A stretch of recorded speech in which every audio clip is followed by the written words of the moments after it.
Good evening and welcome to J. Doyle Field, where tonight the Bears of East Brunswick host the Eagles of Edison. Both teams come in after opening season losses.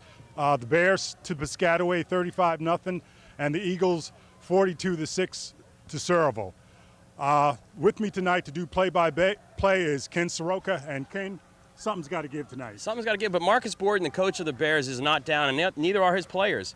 Last week in the opening kickoff, the kind of pooch onside kick that was recovered on the Piscataway 33, that showed some boldness on Coach Borden's part. And in talking to him, he says, don't be surprised if they don't do that kind of thing again with the surprise plays, the onside kick, the fake punts, because they are hungry for this victory, and they're not going to sit back and just let teams roll over them.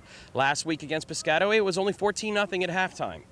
And that gave, I guess, a little confidence in that they held Omar Savage and that very powerful Piscataway lineup to only 14 points after what seemed to be a disastrous first quarter.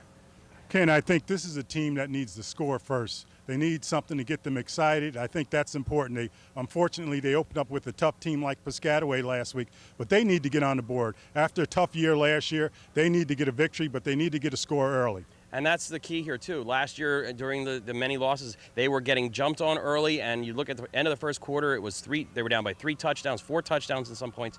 Mark Mariski needs some time to throw. They don't have that punishing inside running game, though, to give him that kind of edge where they don't key on Mariski's arm. So we need a little combination of luck, skill, and some variety in the play calling to keep the Eagle defense off guard. Okay, it should be a good one in the red division tonight. We'll be back in just a moment for the action.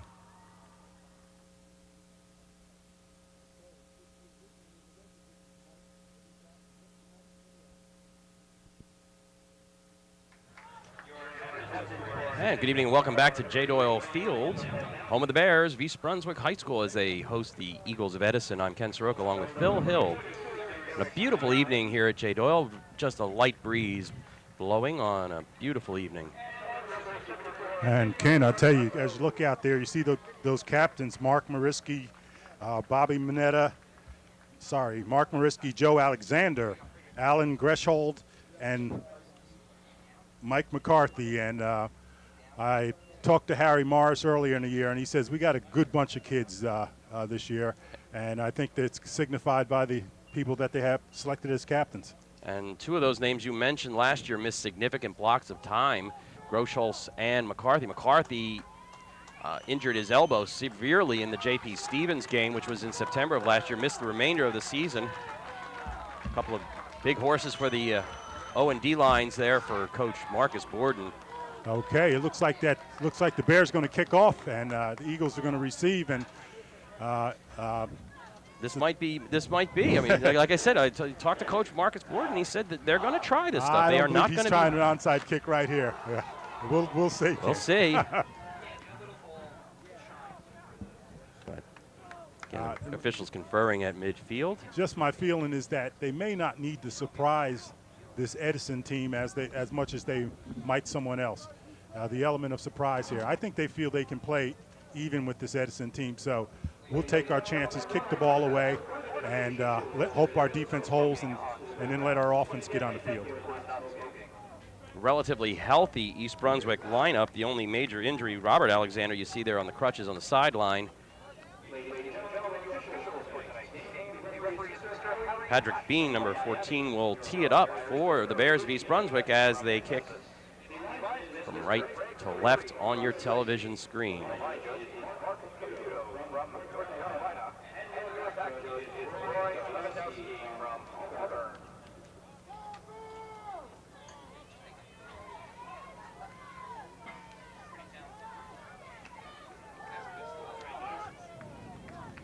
Dropping back deep for the Edison Eagles, number 40. That's Nick D'Amarin. And number 32, that's Barry James. Kicking off again, Patrick Bean for the Bears. And game number 2 of the East Brunswick High School 2002 football season is underway. That's caught by D'Amarin. And he will get it out to about the 27-yard line, and that's where the Eagles will take over, 1st and 10.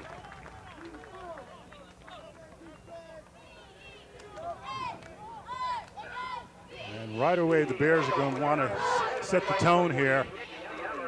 And no better way to set the tone than to have the Eagles do a quick 3 and out. We'll see. Quarterbacking the Eagles, number 3, Brian Muldowney, 5'11" junior, will lead the Eagles out.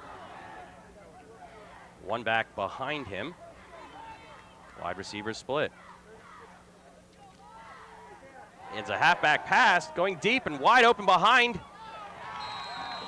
Catching the Bears a little sleepy there. They really did catch him sleepy, and good thing that ball hung up there, allowing Bobby Mineta to get back there in time enough to make the tackle. Otherwise, if it was a good pass, the Eagles would have scored. Christian Elvina on the receiving end of that particular pass as the Eagles cross midfield, just inside the 50-yard line on the Bears side. 1st and 10. And you're talking about tricks. They come with the option pass. Frank Rinaldi, 21, is the lone back. Inside handoff. And Rinaldi is stopped. Coming up this tackle for the Bears, number 3, Frank Camella. But a good gain there of almost 8 yards. 2nd down and 2 for Edison.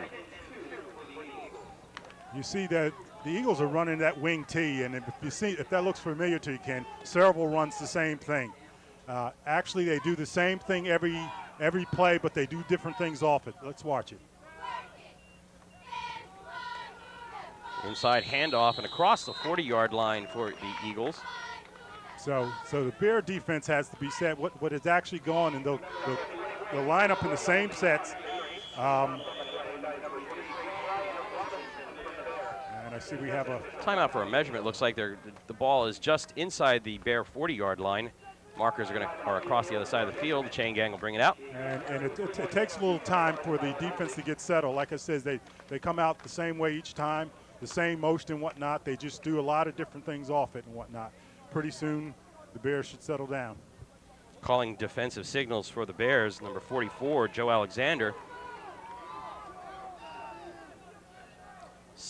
Going to come up 3rd down and inches here for the Eagles.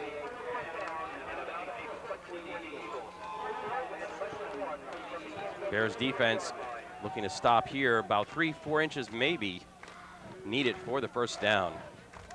Again, you're just minutes into the 1st quarter here, 10:48 remaining. Okay, and you can expect Ryan Chupka here, number 44, I suspect is going to try to pick up this 1st down. Let's see. Unless it's a quarterback keep. Of course, Chupka's not even in there, so that kills that. Muldowney brings him up under center. Outside handoff, running around the end. And getting the 1st down for the Eagles is Christian Elvina. Brings it down to the 34. A little unconventional. They needed an inch, and they went with a sweep and just did squeak it out. They did get the 1st down, though.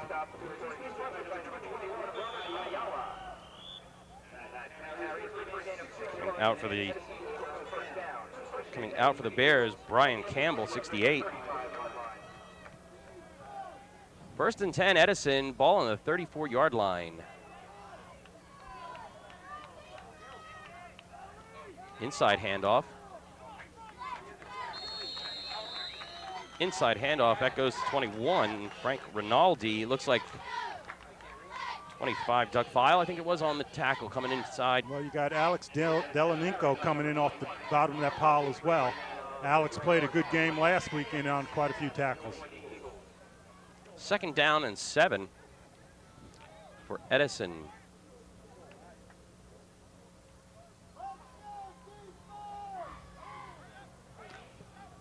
Same formation forming here again. Little variation now, 2 backs in the backfield, man in motion. Inside handoff, this time stopped for a small gain. Like Brian Robinson, 23, getting in there on the tackle.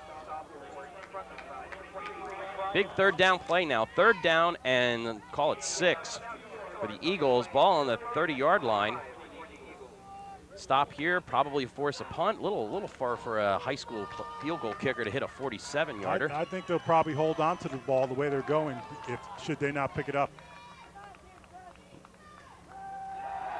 Muldowney back to pass, looking downfield. Ball overthrown, but a flag by the side official. Coach Borden cannot be happy with that. That was an uncatchable pass. Yeah, he can't be happy because the official that was right in back of it certainly didn't call that penalty. And it was a close play there. The ball was not catchable, first of all. I don't know if that affects high school rules, but the thing is a costly penalty right here. It's not a spot foul. It'll be marked off from the line of scrimmage. But that will result in an Edison Eagle first down, and the drive stays alive. Sometimes you have to create your own fortune here, and the breaks are not going the Bears' way right now. Sometimes they get created for you.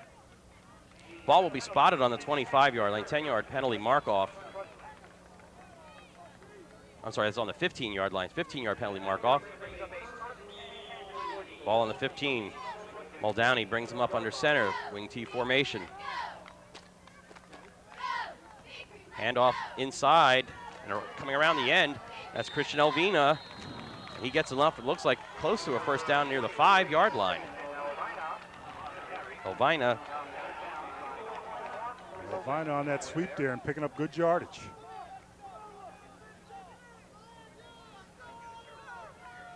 Second down, he went out at about the 6-yard line maybe, so we'll call it second down and 1.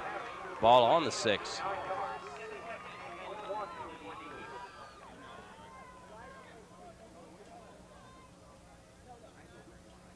As looks like they're going to measure, or they did measure on the sideline, and bring the chains in. And Coach Vinny Giaffre seems to be playing a lot of few different players than he played last week, and I guess after. Well, how do you defend against this? Do you stay at home, or do you try to penetrate the line? What would be the best defense for this? Disrupting it is the best of thing, but you got it. It still comes down to tackling and whatnot, being physical and tackling. Okay, second down and less than a yard now. Inside handoff this time, stop, but looks like we might have a measurement as the referees are signaling for a timeout. I don't know if they picked it up. The interior, that defensive line there did a pretty good job there. No, they haven't. Third down and about maybe the length of a football.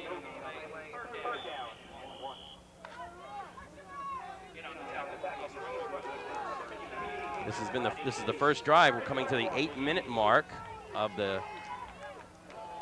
first quarter. Muldowney will keep it this time. Looks like just a forward push of the wall there brings him down at about the 3. Well, he certainly picked up the first down, so.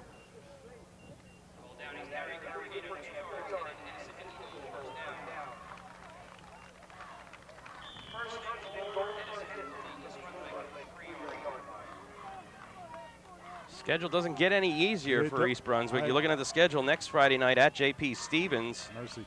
And then follow that up on October 4th against Sayreville. Muldowney looks back, rolling, pass is in and out of the hands of Andrew Ortiz. Ortiz, a freshman.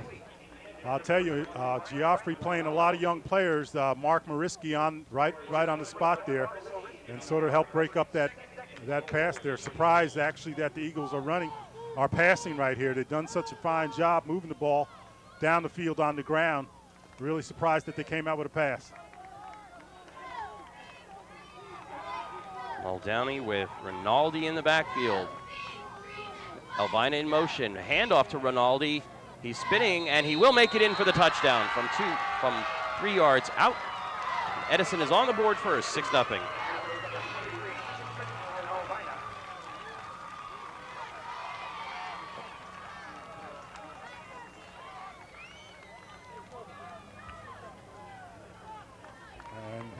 The Eagles made it look rather easy moving down the field here. No resistance from the Bears whatsoever. And the one chance the Bears had to stop it, came up with that costly interference penalty. 21, Frank Rinaldi will attempt the point after. And he loses his shoe in the process. But that is no good, and that probably because of the fact he lost his shoe in the process. I've never seen that happen with a place kicker. We've seen kickers kick without a shoe, but we've never seen kickers attempt to kick and lose the shoe. With 7:32 remaining in the first quarter, your score is the Edison Eagles 6, East Brunswick yet to touch the ball. Ken, you surprised? I mean, you saw this team last week, and even though Piscataway won big, the team was scrappy early on and so forth. And for this Edison team to come down and move down the way they did is sort of surprising to me. Yeah, it is surprising. I mean, it did not look like the Bears were prepared for this particular type, that wing tee offense. Well, as I said, the Bears have played Cerebral a number of years, and Cerebral, George Najar runs the same type of offense and whatnot, so they've seen it in the past. Okay, we have dropping back deep for the Bears on the far side. It looks like number 36, Bobby Manetta. And on the near side, number 23, Brian Robinson. And I'll tell you that the Eagles are susceptible to special teams.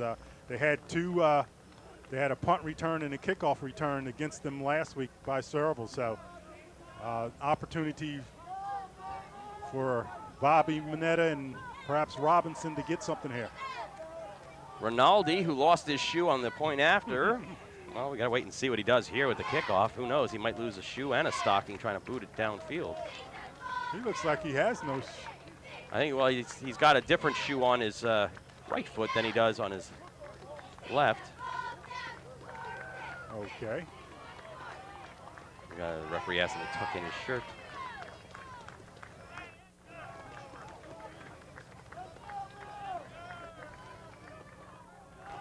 And we're ready to go to wait for the kickoff. And a little pooch kick here. Onside kick. Wait, it has not gone 10 yards. It has not. You're right. They'll be penalized.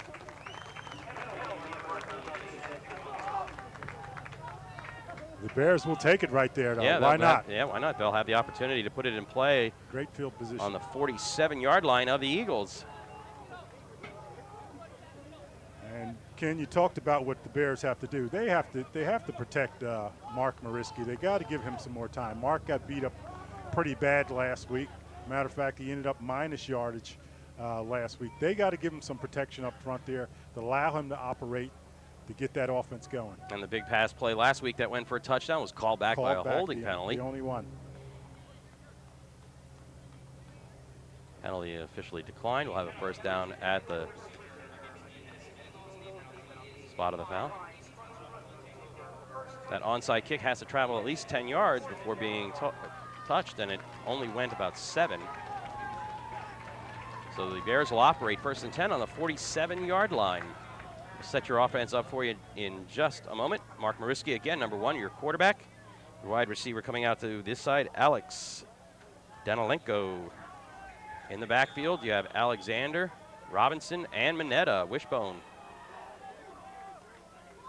And Jim Correa there, number 76, a little anxious there. So instead of first and 10, you start with a first and 15, an auspicious start. Well, build up that positive momentum. You try the first 3 plays after the recovery of the onside kick last week, netted a minus, I think, was 13 yards.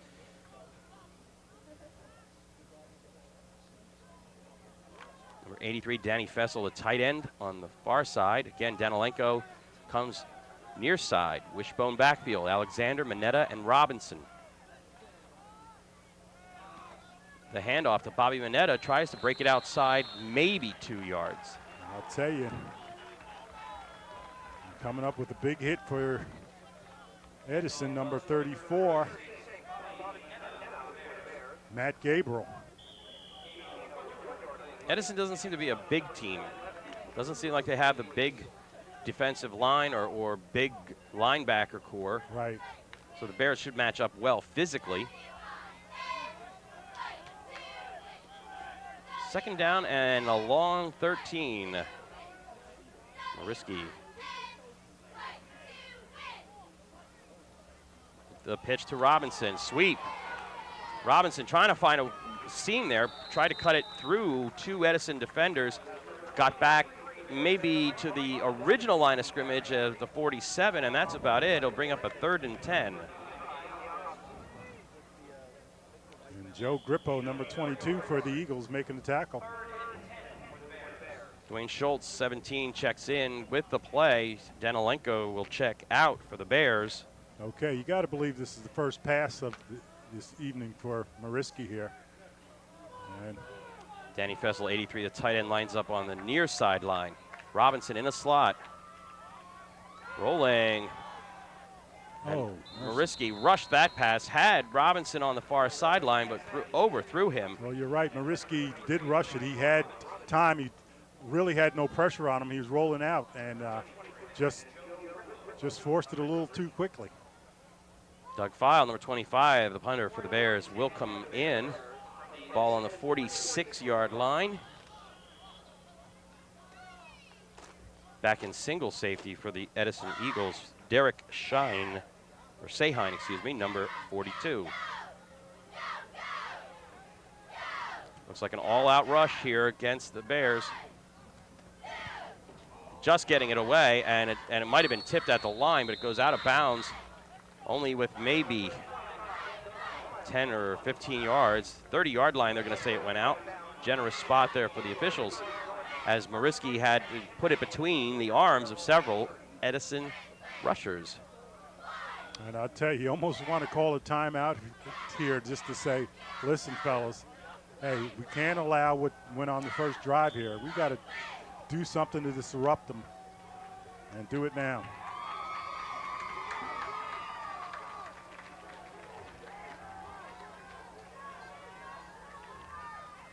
Again, Brian Muldowney, number 3, brings him up under center. Rinaldi in the backfield. The handoff to Elvina. Elvina now caught from behind. This time penetration there, definite penetration in the line by the Bears. And they stop him for no gain. Okay. And that's Cameron Arshad in on the tackle. Cameron, who also plays lacrosse in the spring, part of the big defense for Coach Lamella and the boys lacrosse team.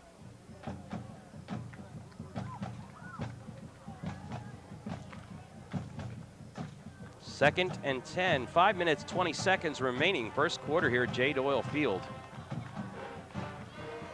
Inside handoff, and running right through the middle is Rinaldi. Rinaldi tripped up. Bobby Mineta gets a hand on him. Gets a finger on him and just does trip him up there. But once again, if Bobby Mineta doesn't come up with that tackle there. That goes all the way.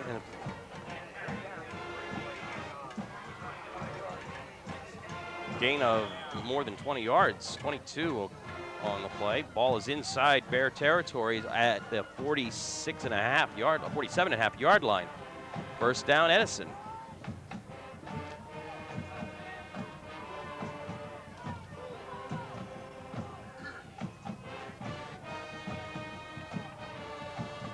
Muldowney will roll, being pursued by Campbell. Wrapped up. Oh, mercy. Campbell had him, spun him around. Campbell spun him around, and Correa took him down. That is a serious loss of yardage there. Rolling out was Campbell, looking downfield, did not have anybody. Campbell spun him around, and Correa finished the job. James Correa, 6 feet, 260-pound junior. I've had both of those students in class, and believe me, that is not where you want to get sandwiched by between those two. Ooh. That's right, Campbell, 6 feet, 230 pounds, a senior. Second down and 20 for Edison. Again, 2 wide receivers split, quick out, and a great open field tackle. A super open field tackle there.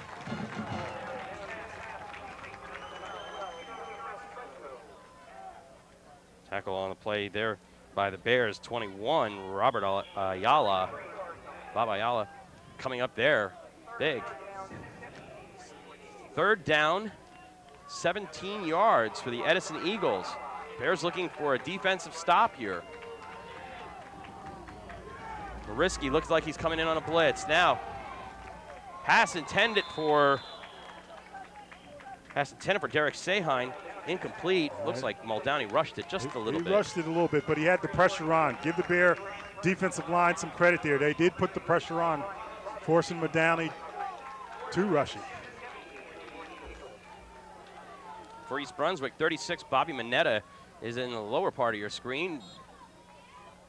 23, Brian Robinson at the top part of your screen, the punter.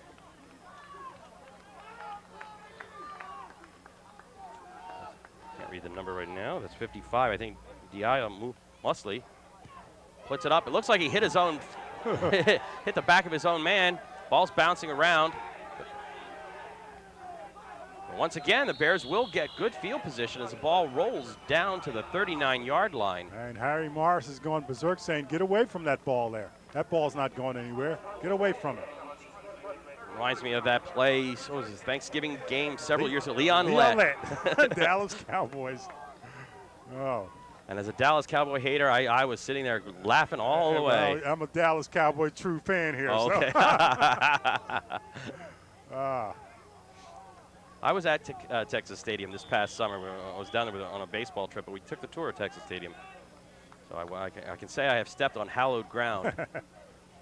Mariski hands off to Joe Alexander up front. Alexander trying to bull his way forward. Okay, good hard running by Joe Alexander, 5'10", 180-pound senior fullback.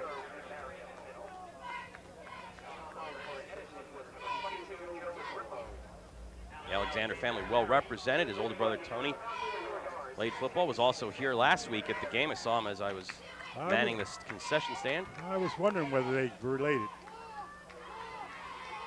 Second down and call it 7 for Mariski. Single back in the backfield now. That's Alexander.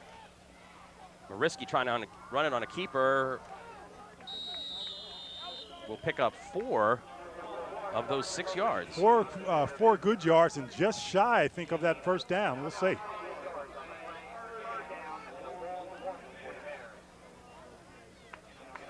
And I tell you, the more you look at this team here, they don't have to do anything fancy, I don't think, against the Eagles here. What they got to do is take it to them, do ball control and run at them. Dwayne Schultz lines up at the top of your screen. Danny Fessel, the tight end, at the lower part of your screen. Wishbone backfield. The pitch to Robinson. The big horse is out front. Robinson gets across midfield, and that will result in a first down for the Bears. Okay, Brian Robinson on that carry, getting that all-important first down. Brian's a 5'7", 170-pound junior. Brian actually scored 6 touchdowns last year, so he came on late in the season. Robinson will split out wide to the top of your screen. Mineta in a slot.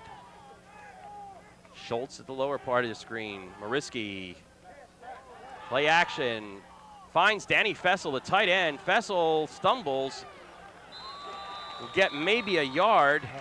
Maybe a yard and a half there, but I believe that's the first official completion for Mariski this year. I don't think anything that counted last week. The one that went didn't count, and otherwise I think that's the first completion this year for him. So maybe we'll get some things rolling. Fessel unfortunately ran laterally, did not go upfield, and we only gained 1 yard on the play. 1 minute, 15 seconds remaining in the first quarter. 6-0 Edison. Alexander and Robinson, an eye over backfield. The pitch to Robinson, it's off his hip. Ball's on the ground. Mariski will fall on it, but the loss of 15 or so yards. I'll tell you, it hurts. Actually, Robinson was open. Mariski pitched back, and it seemed to jam and bounce off his hip. He never got it. Fortunately, Mariski was there to recover it. Once again, the Bears having a hard time putting together a successive string of good plays. It's discouraging. Mariski, the defense did exactly what you want, to come down on the quarterback, and once you do that, he pitches it to the outside runner. Just never connected. Well, it's 3rd down and Metuchen right now. 25 yards to go for the Bears. A lateral pass to Mineta, on the sideline. Minetta's got to break a few tackles, gets out to midfield, and that's about it. It's going to bring up a 4th down, and the drive, although it did get a 1st down, nets only 15 yards.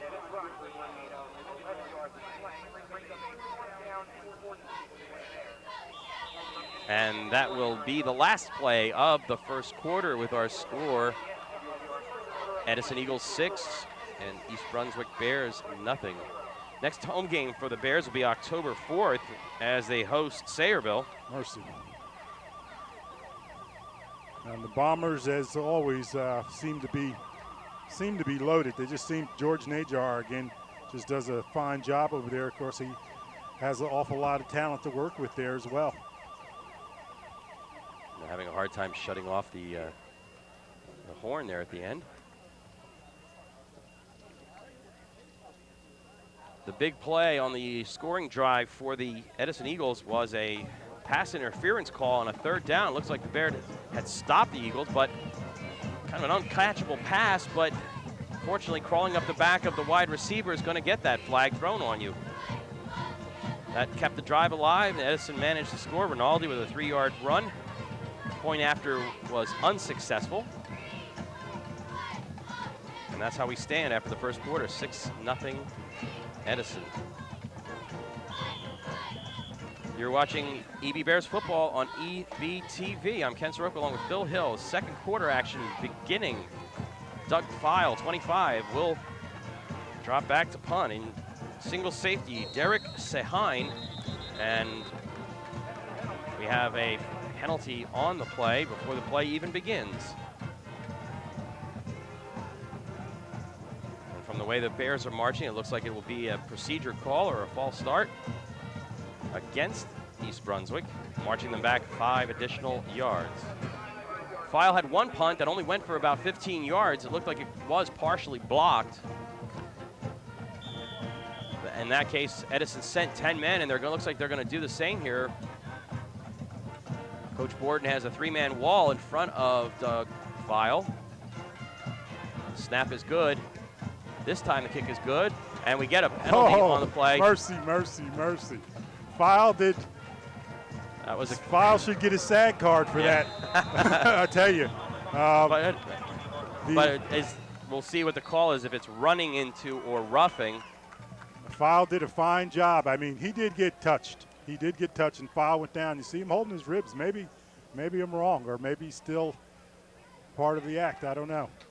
You folks at home will have the benefit of instant replay. You simply hit the rewind button if you're taping it, and you can see whether or not it was a Well, the Edison defender came in, and he sort of just very gently touched File, and File did the right thing and fell down, and the official right there.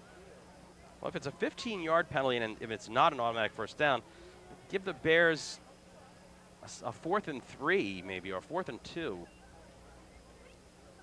Either way, it's going to result in some yardage. Wait for the official's call here. Running into the kicker. Unfortunately, I'm not good at reading lips, but still going to be 4th down.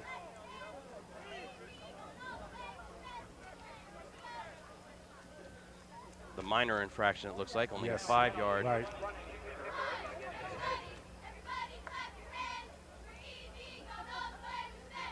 And that's basically, well, maybe the official had it right the first time, but that's basically the other officials saying, listen, there's certainly no roughing. If you're going to call anything, it'd be running into the kicker, and simply 5 yards. As you pointed out, the minor infraction. And File's hurt because Patrick Bean, number 14, is going to step back in punt formation. I'm surprised. I don't see File on the. I see File down, but talking to one of the student trainers on the bench, near the bench area there.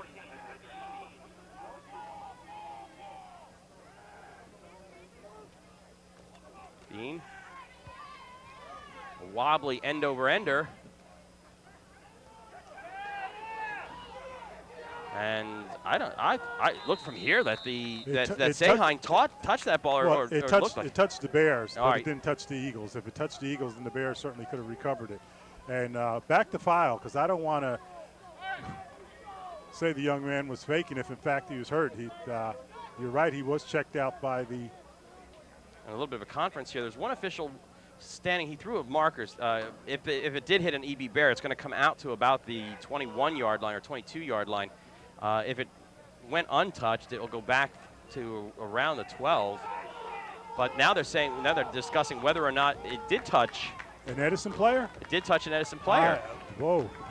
I'll tell you. It touched someone. I thought it touched the Bear, one of the Bears. I thought Saheim tried to, grab it, and they are going to give it to East Mercy. Brunswick. And I guess things have a way of evening up, don't they? Now, the Bears will have the ball at around the 12-yard line. And if you're Coach Vinny Giaffre, you got to be scratching your head there and can't be pleased. That punt by Patrick Bean was an end-over-ender, the kind that bounce around a lot. And it looked like Saheim did touch it, or did, he try to get out of the way maybe, and it bounced, but it did hit somebody. Now Mariski will bring him up over center. Again, the full house backfield there for the Bears. Alexander lead with Mineta and Robinson. Ooh, mercy. Hello. Bobby Mineta just had a personal introduction to number 22, Joe Grippo. I think that might have been Mike McCarthy. I'm not sure. It felt like a bigger hit than a back. Okay. That might have been 72. Oh, you might be right. 22 from his linebacker position. You're right. He got a rush on. What a hit. A loss of 2.5 yards on the play. Second down, 13. Bears can get a first down without getting a touchdown. The pitch. Mineta going deep, has Schultz, touchdown. Bobby Mineta on the halfback option pass from 15 yards out to Dwayne Schultz. 6'3", 170-pound junior. And that's his first varsity touchdown, I believe. I know it is. So Bobby Mineta right now more passing yardage, and puts the Bears on the board. Well, Doug File's all right. He's out there on the line coverage, but Patrick Bean is the place kicker. Okay. Out of a hold of Mark Mariski. The kick is up, and it's good. Patrick Bean gives the Bears the first lead of this season, and in a long time, maybe. In a long time. And I'll tell you, I talked about the breaks evening up there.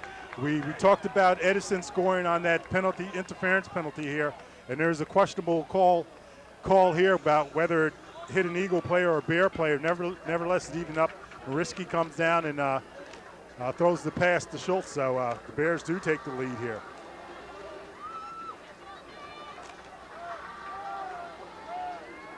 (7-6) our score. 10:51 remaining in the second quarter here at Jade Oil Field on an absolutely gorgeous night for football. Beautiful. Can't ask for anything more. And Mariski had 3 touchdown passes last year, and now Mineta has one. and pick it up here.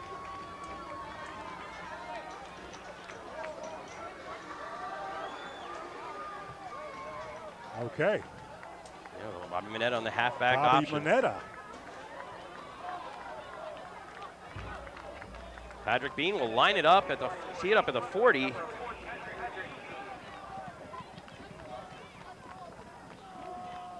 Bean, who just did the punting, did the place kicking. Now he's going to kick off.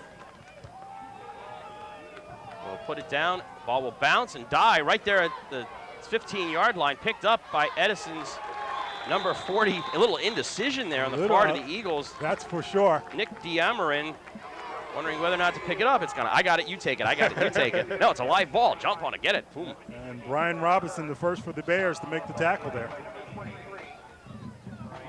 Ball will be spotted on the 22-yard line, we'll say. Let's see if that exuberance transfers to the defense. Again, Muldowney, the junior quarterback, will set him up. That's Elvina in motion. The inside handoff, and there's a penalty marker on the play, possibly for men in motion. 2 men in motion at the snap. And that's what it is, an illegal shift. Now the Edison Eagles starting to fall apart a little bit here. They're getting, yeah, they're getting. I think it comes down to pressure, putting a little pressure on them. That's why I said before, it was important who gets out to score early in this game. Penalty will march them back 5 yards. It'll be a first down and 15. Illegal shift. Again, 2 men in motion.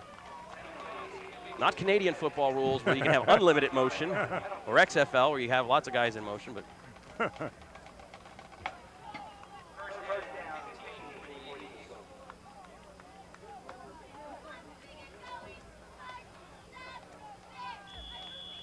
and timeout on the field.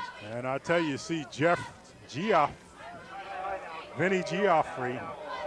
He's the first-year coach out there for the Eagles, and he's got to be concerned. Geoffrey is a nephew of Vinny and Frank Capraro, longtime coaches at Woodbridge, both of them legends. So his first foray as a head coach, he was an assistant coach for 6 years for the Eagles.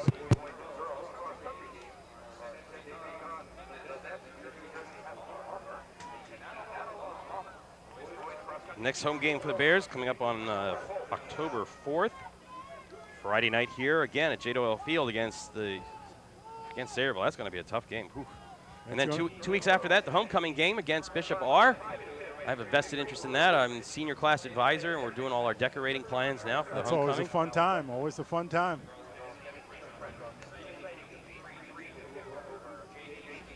But we voted against the idea of turning the King and Queen contest into a Survivor kind of contest. We're voting people off. No, we're not going to do that this year.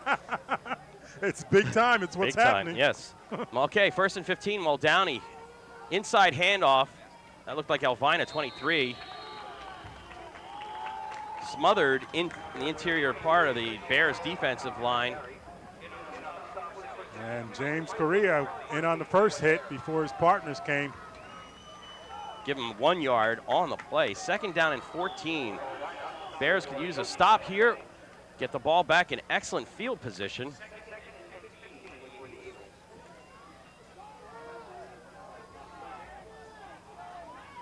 In that same formation.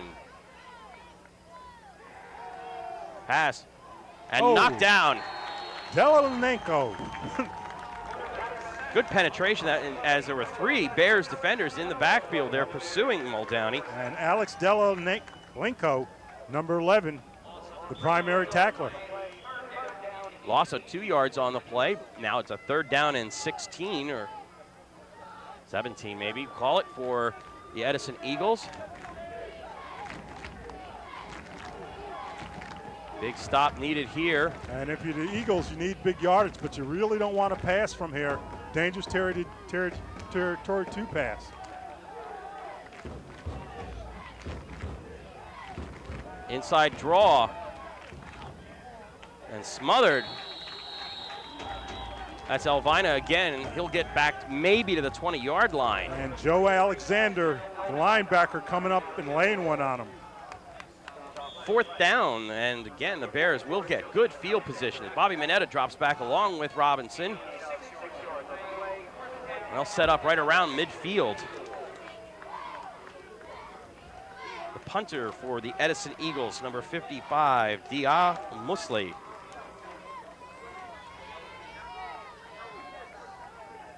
High snap.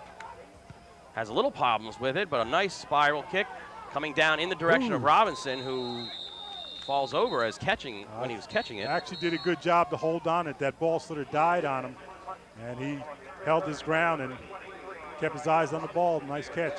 Ball will be spotted at the 43-yard line, and the Bears will take over. 1st and 10. Bears can't complain. They've had great field position. They've had very good field position, and I'll tell you, a good opportunity for them to do something from here. Third possession for the Bears. First was a 3 and out. Or actually, the 4th possession, excuse me. First was a 3 and out. Second one gained a few yards and a 1st down, but 8:33 remaining. Coach Borden can chew up some clock and put some distance between his team and the Eagles of Edison.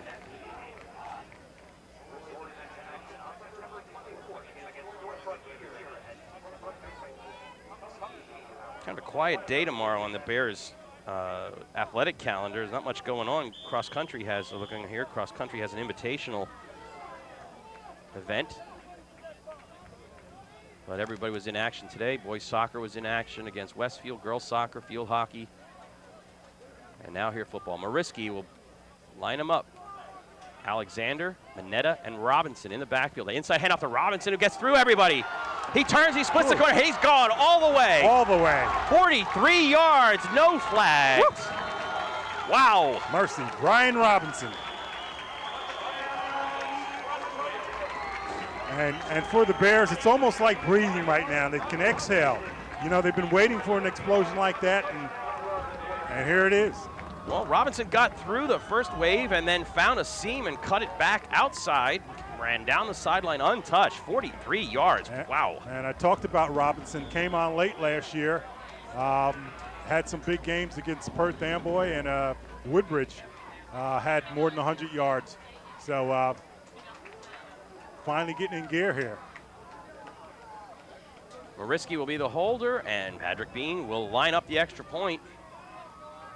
One play, 43-yard drive.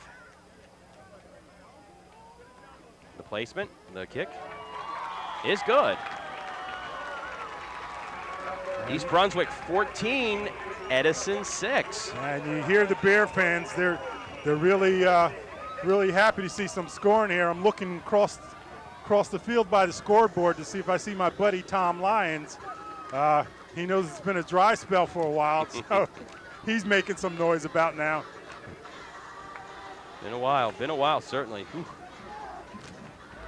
Last year got off to a rather rocky start. That one loss at J.P. Stevens, getting I think it was 28-0 at the end of the first quarter. Oof. And then it just steamrolled, and injuries took their toll. Illnesses to the offensive line, to the big horses, Groscholtz and McCarthy, and Bears just couldn't recover from that. Well, let's talk about it for a minute. Marcus Borden said it was a nightmare for him last year, and I think this Edison game may have been the low point of all. You remember last year it was, I think, trying to remember the kid's name, Ellis. Antonio Ellis had 301 yards, 6 TDs in the first half last year, so that had to be the low point for the Bears. So this coming back against this team tonight means a lot to these players that's on the field. Patrick Bean will tee it up from the 40. And let's see if we have the same kind of football follies action. Bean will pop it up, and he'll drill it over the head. And De'Amarin has to pick it up over his shoulder. Will bring it out and get to the 28-yard line. A little extracurricular shoving going on there. A little swagger there by Mr. Robinson, who mixing it up with Thomas Clifton there. And a good job by the Bears special team there. Danny Fessel coming off the bottom of the pile.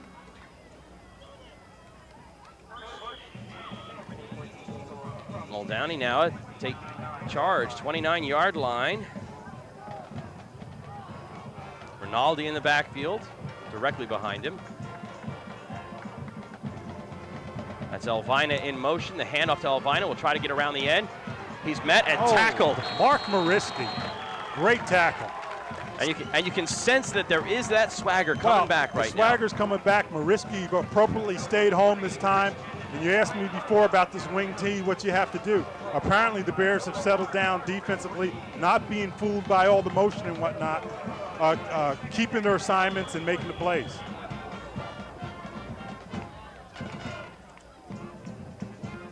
Second down, they give him a loss of 4 on the play. 2nd and 14, the ball on the 25-yard line.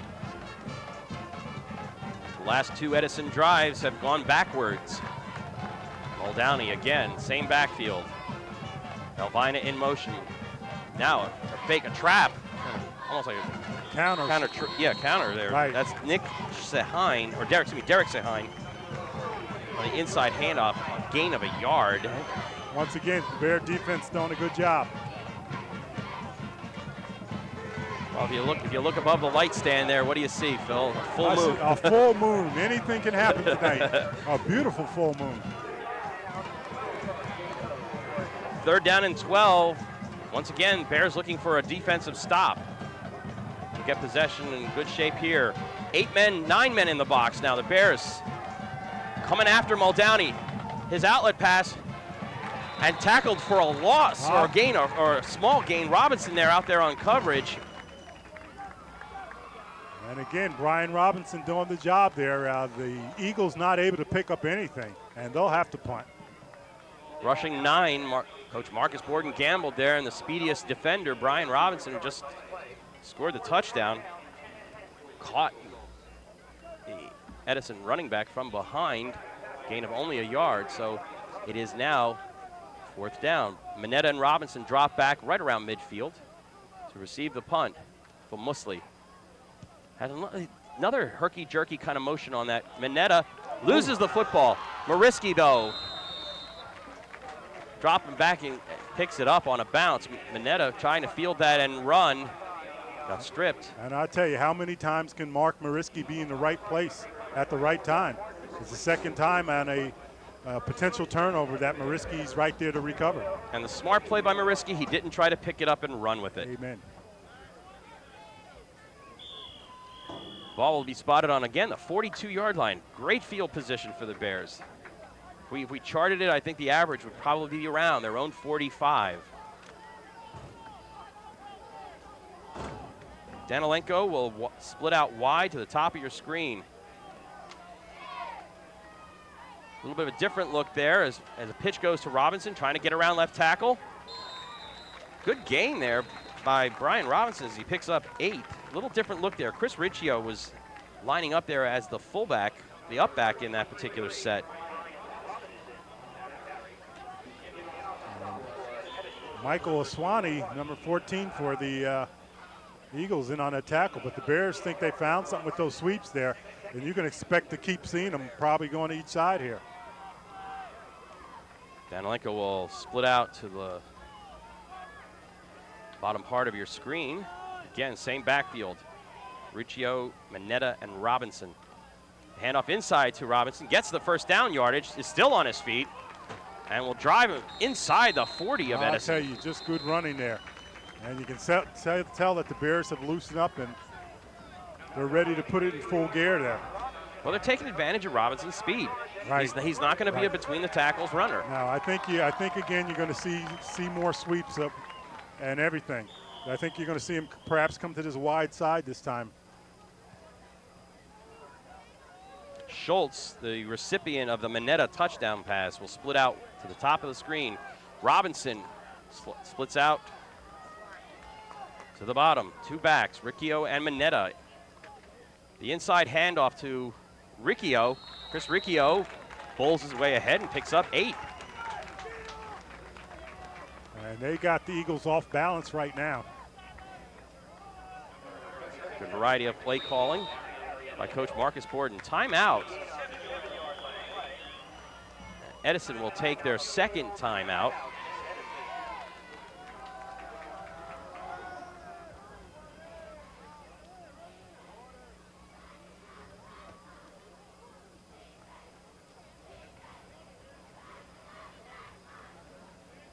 They're certainly using all the tools in their arsenal. And I tell you, as you see Marcus Borden out there speaking to his troops and whatnot, he's staying on them. But you got to feel for Marcus. It had to be an extremely long year last year. He's come in this year with some optimism and whatnot. I know the guys have worked very hard over the summer. I've been up the track a few times, and the kids have been pulling together, working hard, preparing for the seasons, and they'd like to see some fruit for their labors. So hopefully this is the start of something. And relying on the senior leadership of a Mark Mariski, Bobby Mineta, James Correa, Mike McCarthy, you've got a quality group there that's been together a while. Now all the rewards finally, I guess, paying off now. Referees blow the play in. The ball is marked at the 31-yard line. It'll be 2nd down and a long 2. Call it 3 maybe. Mariski with Riccio, Robinson, and Mineta in the backfield. The handoff to Robinson. This time he's hit in the backfield and has stood up. I'll tell you, he slammed hard. Forward progress, if any. I'll tell you, Ken Drews and Anthony LaGrasso, big man in the middle, LaGrasso. And a lot of schools are looking at Anthony LaGrasso. He's potentially a Division I player, they tell me.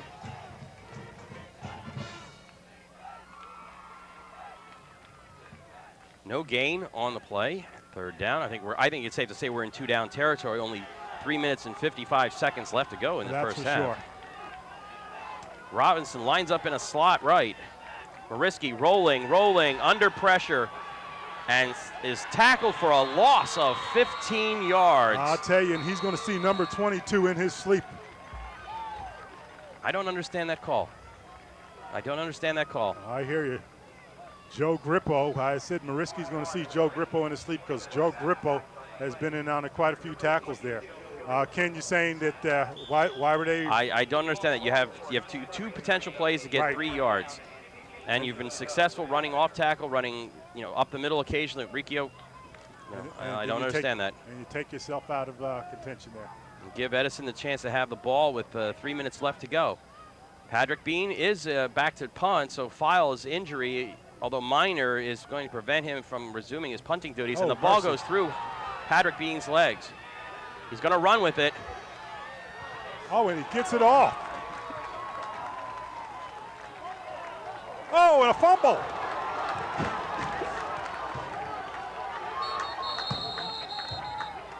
Let's see here. Mercy. Oh, my. I don't believe it. Oh, my. What a chain of events here. Ken, you want to try to take us through it? I mean, we start with the first with the choice of the play call with the rollout, and then the snap goes through Patrick Bean, and they're going to say Edison had the ball. That was that, and the coaching staff is hot. Coach Borden was right there. Coach Borden is right there. Harry Morris is jumping up and.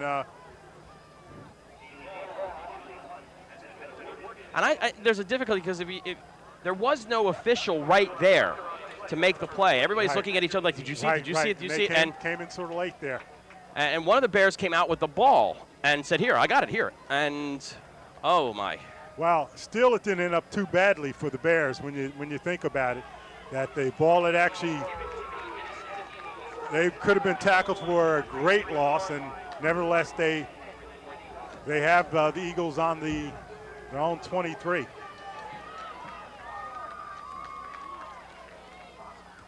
Inside handoff, stop for only a 2-yard gain. That's Rinaldi running up inside, maybe 2. Okay, and once again, James Correa there on the tackle.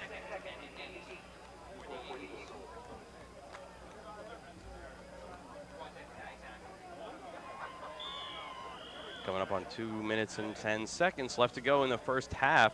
Scores EB Bears 14, Edison Eagles 6. Well, Downey, Sahine in motion. The inside handoff to Rinaldi again. Gets through this time the first wave. Gets about 7 yards, close to a first down. We're going to probably have a measurement here. Minute 53 to go. And Rinaldi picking up good yardage. Brian Robinson on the bottom there.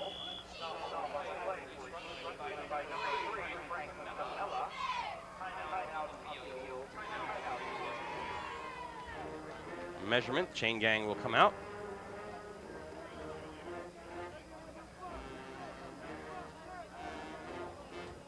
And I tell you, the chain gang there, some faithful guys there. I think looks like John Mullane Sr. Yep. Still doing it, and that looks like Buddy Heilman, an old friend of the Hill family.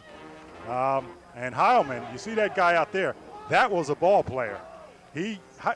South River's had good ball players.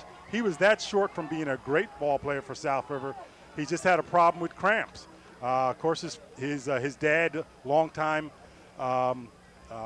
employee of Rutgers University's athletic department. But Buddy and Diane Heilman, good people. 3rd down and 6 inches or so for the Edison Eagles. Clock is running. We're under 2 minutes. Muldowney will keep it. He stood up, but the forward motion will carry him probably to the 35 and get him the 1st down. Be a shame if East Brunswick could lose all their momentum here with this last-minute drive. He's got to come up with a defensive stop here and go into halftime with an 8-point lead. Edison only has 1 timeout remaining, which could figure in mightily as the clock winds down.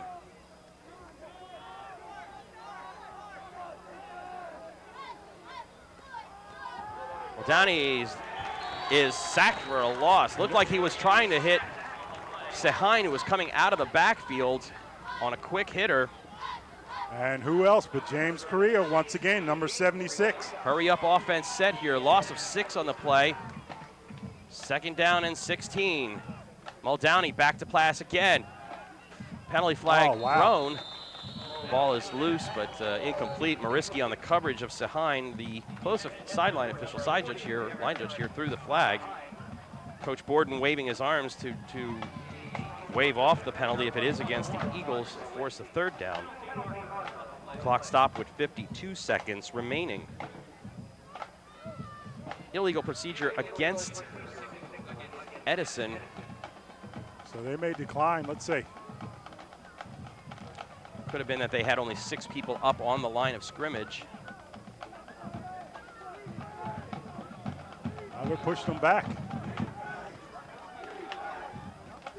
And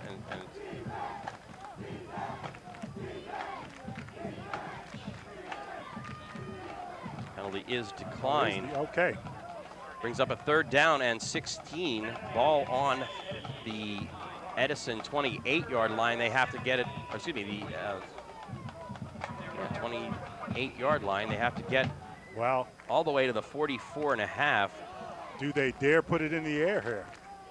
Is the question. Well, we'll see how brave they are. An incomplete pass stops the clock and gives the Bears at least a couple of cracks at the end zone. Muldowney will throw. He's going to arch it down the sideline, and it is out of bounds. Out of bounds. Had a man there. That's again, Derek Sehine got down that sideline, but he leaped and came down with his foot out of bounds. 4th down now with only 44 seconds left to go. Still a great opportunity for the Bears. Robinson and Mineta dropping back in coverage.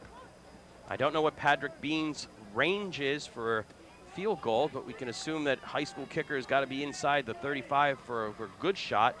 So that would mean the Bears would have to go about 30 yards in less than 40 seconds. Well, you came in the top of the show talking about trick plays, so maybe we'll get to see some of those. And almost blocked. Mosley's punt is almost blocked. Mineta on a fair catch just inside the Bears' 47-yard line. Once again, great field position for starters. 38 seconds and 3 timeouts for Coach Marcus Borden.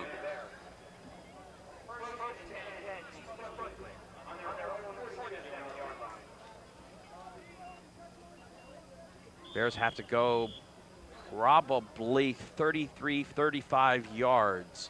I'd keep my eye on Dwayne Schultz here. And Bobby Mineta's arm. Well, Schultz isn't in. No, he's not. We got Robinson and Danilenko lining up, and you have Mineta in a slot. The shotgun to Mineta, or excuse me, to Mariski. Mariski. What is that? That's a hold.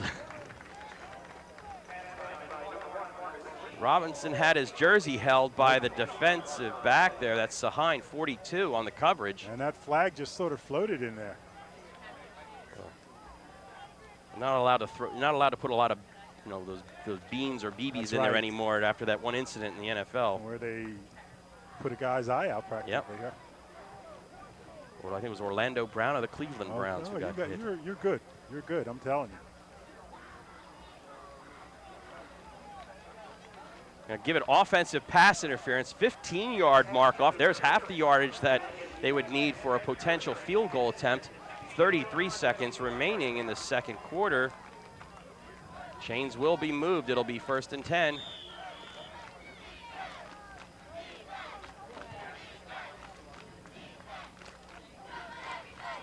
Edison, after a sparkling first quarter, self-destructing here in the second. Shotgun formation. Alexander's in to block for Mariski. The line holds. Mariski had Danilenko. I tell you, really. And you know what?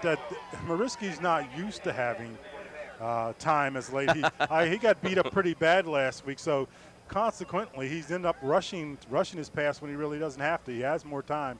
Nobody was really on him there, and he could have taken his time and got that to Danilenko. 29 seconds remaining, 14-6 again our score here at J. Doyle Field. Bears with a 2nd down and 10. The ball spotted on the 37-yard line, 38-yard line, call it. Again, field goal range. We've got about another 15, 20 yards to go here. Mariski, shotgun, the rush is on. Mariski had Danilenko running down the sideline, but had another Bear receiver. That's Bobby Mineta parked down there. And Michael Swinski, number 14 for the Eagles, stepped in the middle of everything there. Almost intercepted it. Bobby Mineta had to play defensive back there, stripping it away. Now would be a good time for a running play. A quick hitter. A quick draw. Quick opener. Get him in there and chew up some yards, call timeout. 23 seconds, 3rd down and 10. Ball again on the 37.5-yard line. Mariski this time will come under center. Alexander's in the backfield. The pass to Mineta is a lateral. That is a lateral. That's a live ball. Mercy. Yes, that is a live ball. It was a lateral. You're right on it. You're right on it. And that's the second time the ball has sort of hip jammed Mineta as he tried to get it. And all that's about his timing. All that's about his timing. So sort of a missed opportunity here. 18 seconds remaining. Edison will take over on the fumbled lateral. Ball was thrown behind Mineta, so that is a lateral pass. Camella and Mineta played dropping back in deep safety coverage. Only 18 seconds left. Edison only has 1 timeout remaining. Muldowney's going to go back to pass. Over the middle. Elvina has it and is smothered. He will get a 1st down as he's dropped at the 43-yard line. And Edison will take their last timeout with 11 seconds. Okay, Mariski and Mineta on the tackle there. Even though the clock does stop for the movement of the chains, it would have restarted once the chains were set. And you take a look there at Muldowney. You know, Muldowney, that name sounds familiar to you for Edison. Of course, Muldowney is the longtime baseball coach, Jim Muldowney. He's the nephew of Jim, who is now the athletic director for Edison High School. So Brian McDowney, Jim McDowney's nephew. Again, 11 seconds remaining in the first half from J. Doyle Field. Good crowd on hand on a Friday evening.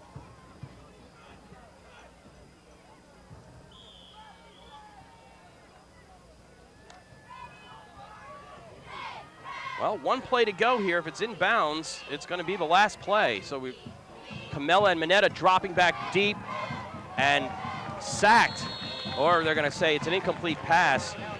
Coming in on Muldowney, Aaron Horace, who's in my 8th period class. Is that right? Yes. And he knew I was doing this game, and he said, please make sure to mention his name. We got to mention again, Alan Horace, 6'1", 188 pounds. He's a sophomore. Yep. Broke that play up, came in. They rule it an incomplete pass, so with 6 seconds left. 6 seconds left to go here, and Muldowney will get 1 more play. Camella and Mineta drop back even further in playing center field here. Although, well, that was such a quick pass. We're not going to get it. We are going to get a second play, another play. I'll tell you, Muldowney has thrown some ugly passes, though. Well, Aaron Horace, once again, 84 coming in there. And getting in Muldowney's face, forcing him to throw that behind the big tight end there for Edison, number 88, Thomas Clifton. And with 3 seconds, you just don't want them to get behind you, no matter what you do. If you got to prevent, use it.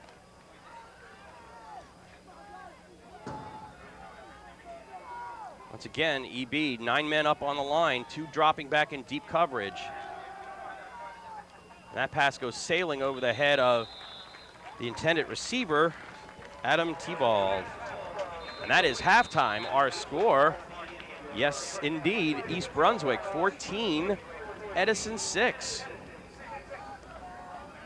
As the Bears score on a 15-yard pass play to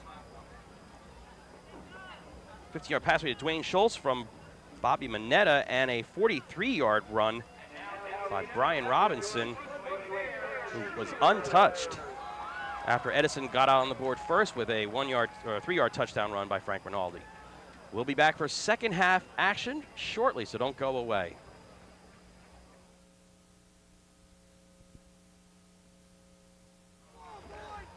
Welcome back to J. Doyle Field, home of the East Brunswick High School Bears, who are ahead at halftime, 14-6 against the Edison Eagles. Ken Saroka along with Phil Hill bringing you the action here on a beautiful evening.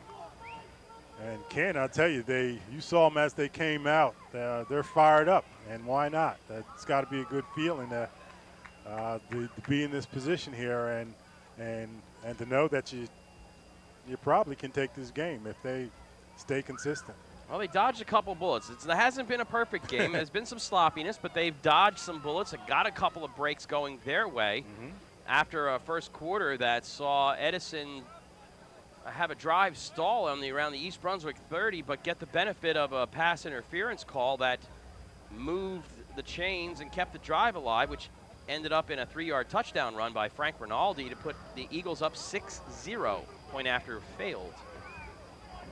And then this was a different story in the second quarter as the Bears, once they got their field position and got the breaks going their way, scored on a 15-yard touchdown pass to Dwayne Schultz from Bobby Mineta.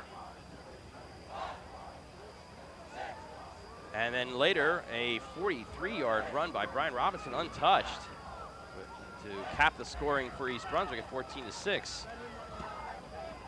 We have a note here that, I don't know if this time-wise, we don't know when this is going to be brought. Do you know when is this game going to go? I think it's going to be Saturday and Sunday. I believe Sunday at 1 o'clock and Saturday at 1:30. Okay, I've been asked to announce something. I guess it will be passed, but you can certainly help the charity cause out as well. Tomorrow, Saturday, the 21st at 11 o'clock, there'll be a charity softball game for East Brunswick's own T.C. Pearson. It'll be the East Brunswick Police Department against the East Brunswick Fire Department and Emergency Medical Services people at Baseball Managers Field. Out there by Church Road out that way. Admission is free. Donations gladly accepted. I'm sure also that if you are someone who knows T.C. Pearson or who has come in contact with him, I guess you can contact the fire company or the police department, and they will channel your charitable contributions to the appropriate person or agency. Sounds like it could be a fun event. East Brunswick will receive to start the second half. See if the momentum can carry on here. Now, the last time Frank Rinaldi teed it up, he tried an onside kick that didn't go more than 6 yards. You know, I don't know if he was really trying an onside kick, Ken. I think he kicked it and it just kind of fluttered around and fluttered died. around, yeah. I don't think he's had a real good kick yet. Well, the little bit of humor we've seen a couple of rather bizarre special teams plays, one involving Rinaldi on the extra point losing his shoe. And that might actually come back to hurt the Edison Eagles. We hope, as East Brunswick fans, we hope that it never gets that close, but still.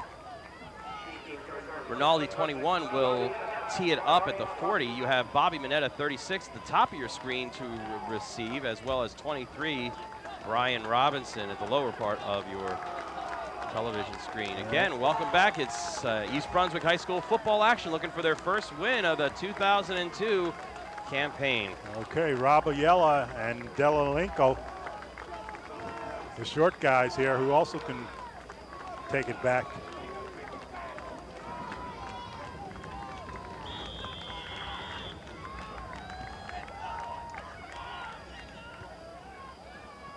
And a line drive kicked, caught, and downed immediately at the 43-yard line by Sean O'Keefe.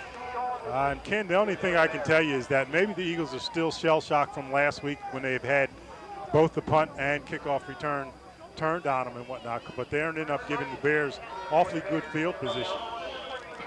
Average starting field position somewhere around the 45-yard line for East Brunswick, and here they are at the 43, not much of a difference there. Mark Mariski, number 1, your quarterback. Joe Alexander, Bobby Minetta, the backs. The inside handoff. Oh no, Mariski on a keeper, gets outside. A good block. Good block, sealing off by Robinson. Mariski still on his feet. Is still going. He's down to the 10 and is tackled inside the 10-yard line. Wow. A great block to seal off the secondary there by Brian Robinson, 23 on the outside. And Mariski takes it all the way down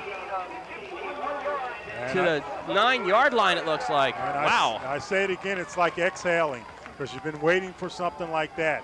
And you're right, Ken. Brian Robinson sealed that whole side off with a super block.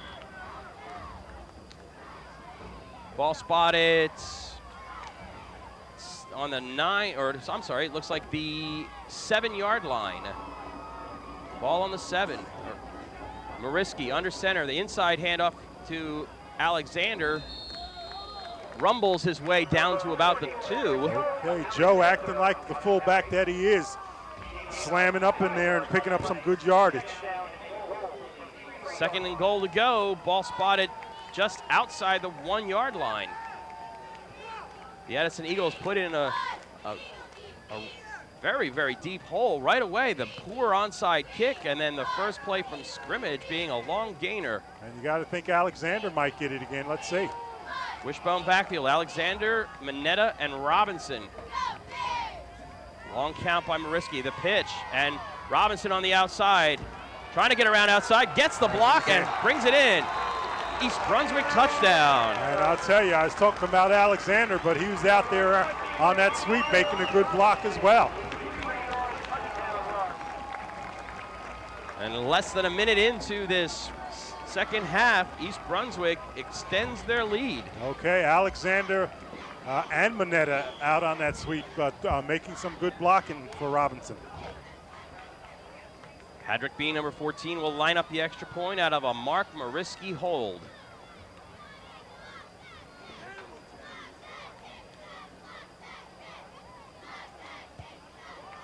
Bean drills it. 21. Oh, and a little bit of extracurricular nonsense going on there. A marker thrown at the end. But the score, 21-6. And the Bears look like they finally have things in gear here, and that's what these fans have been waiting for. Again, it's for these young fellas. You got to be really glad. I mean, the Mark Mariskis, the Minettas, the Robinsons, and all those seniors and whatnot. You got to be glad. Of course, Robinson's a junior, but after a tough year last year to come out here, they know they worked hard during the summer. They know they're a lot better than they were a year ago, and to be able to put some things together and show the fans, it's got to feel good. And to put a little bit of a damper on it, that extracurricular nonsense that went on, the referee indicated unsportsmanlike conduct against the Bears. Now a little conference going on, trying to see maybe if it was both sides. But if that penalty is against the Bears solo, that's going to bring the ball back to the 30 or 25-yard line. Let's see what they're saying here. Dead ball foul. Unsportsmanlike against Edison. Ah, okay. All right. That makes it even better. Now Patrick Bean will tee it up from the 45 of the Edison Eagles. No points if he puts it through the uprights here.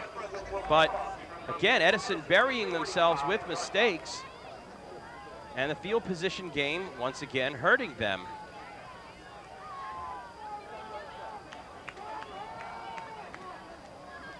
Maybe. Here we go with, we got to pay attention here. We might see the trick play, catch Edison napping with an onside kick of our own.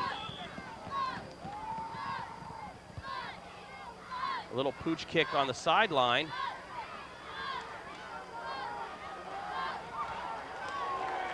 Brought out to the 15-yard line, and flags again flying in, this time from both side and the back officials. And Coach Giaffre cannot be happy about this. Not at all. Phil, what's the difference here? What's the difference between this East Brunswick team that was playing against Piscataway and this team that is here against Edison? Well, I think the big difference is different team. Piscataway is going to be one of the tougher teams in the red division and in the county here. This Edison Eagle team is not quite as good and whatnot, but the other thing is that the Bears were able to get out of their tracks to finally get some things rolling. And when you get rolling a little bit, you play a little bit looser. Well, a makeup call, I guess, here. This time the unsportsmanlike conduct penalty goes against the Bears and will march the ball 15 yards out. So Edison catches a major break there. Instead of getting the ball on the 16-yard line, they'll take over 1st and 10 at the 31. Okay, Brian Ackerman wasted a very good tackle, making that tackle there, only to have the ball moved up due to a penalty. Edison quarterback again, a junior, 5'11", number 3, Brian Muldowney. Will operate a wing T backfield. Rinaldi, 21, directly behind him. The inside handoff to Rinaldi, gets through the first wave, gets through the second wave, is stood up though, but not until a gain of at least 7 here. Ball spots about the 39, so we'll call it 8. 2nd down and 2. And Brian Robinson coming up once again, making a big hit.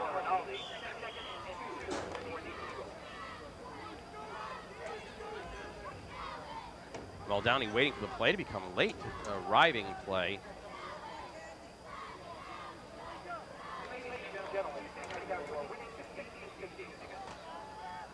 Again, Rinaldi in the backfield. Alvina in motion. Inside handoff again. Oh, this time he breaks it clear. And grabbing him and holding on for dear life is Bobby Mineta. I tell you, we're going to call Bobby Mineta the fireman today because he's put out quite a few fires. That's the 3rd time. An Eagle runner could be on their way for a touchdown, and Bobby Mineta has come up and made the shoestring tackle. Almost in the same exact place on the field also, right around midfield. Ball spotted on the Bear 49-yard line, 1st and 10 for the Edison Eagles.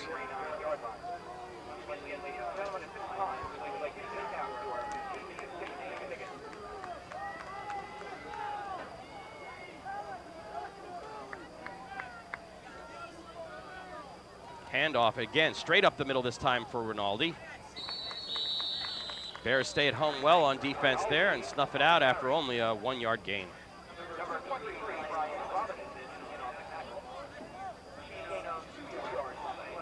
All right, they're giving forward progress to the 47, so it's a gain of 2. Okay, Brian Robinson and Frank Camello, number 3 on that tackle there.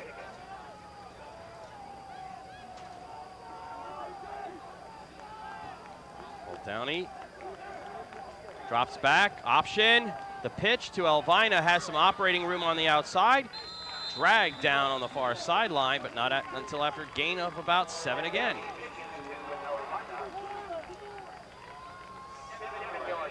And Brian Campbell tripping him up. I guess if you're Coach Giaffre, this is 2-down territory here. You're down 15 points. And you have 2 yards to go. Ball spotted on the 41-yard line. Short 2 yards at that. It looks just inside the 39 is what they have to get to.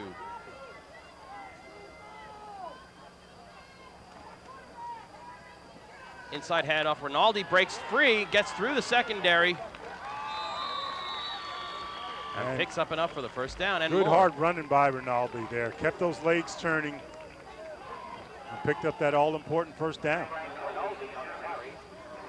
Ball will be spotted on the 27-yard line. That's a pickup of 14 yards on the play. Coach Borden and the defense Defensive coaching staff here trying to figure out what they're doing wrong here.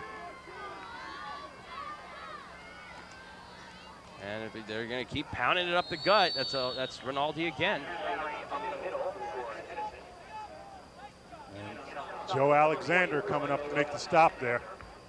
Rinaldi a little shaken up, looks like. His shirt out of his jersey out of his pants there. Trying to prepare himself. 2nd down and 8. 7 minutes, 30 seconds left to go here in the 3rd quarter. East Brunswick up 21-6 over the Edison Eagles. Sehine in motion. The pitch is to Sehine. Coming up and dragging Sehine down. I'll tell you, nice tackle there by Bobby Ayala there. Coming up from his free safety position. Ball spotted on the 25-yard line. He'll bring up a 3rd and a long 8.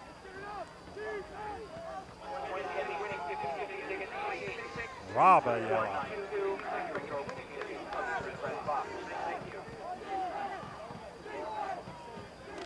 East Brunswick needs a stop here. It'll be a long field goal attempt. It'll be a 42-yard field goal attempt. If they can hold Edison here. Dropping back to pass, Maldani throwing it, lobbing it deep. Oh, mercy. And making the catch. He made the catch and the penalty. They're calling interference, but they're gonna discount the interference and go with the play. Barry James, 32, on the reception there. Conference. We'll wait and see what the call is here. I don't know what the conference is about. If they called the penalty for interference, but the receiver, Edison Eagle receiver, caught the ball. Edison, if you're the Eagles, you're going to take the ball and forget about the penalty. Unless the penalty is, maybe a call against, offensive. I don't see how it could be because the receiver sort of went up and fell on his body. I don't think there were any hands involved.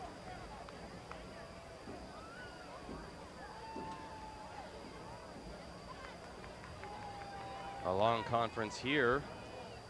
We'll get the call in a minute. 4 of our 5 officials involved. Pass interference call there. But they'll decline it.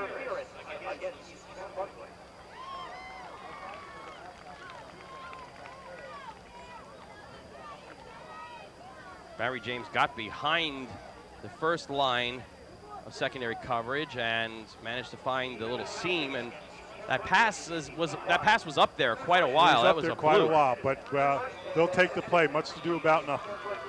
Ball spotted on the 8-yard line, 1st and goal, or sorry, on the 5-yard line. Looks like 1st and goal.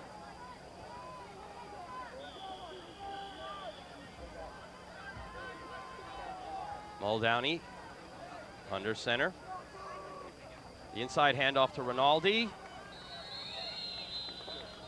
Bending him backwards, the interior of the line. I'll tell you, he's awfully close.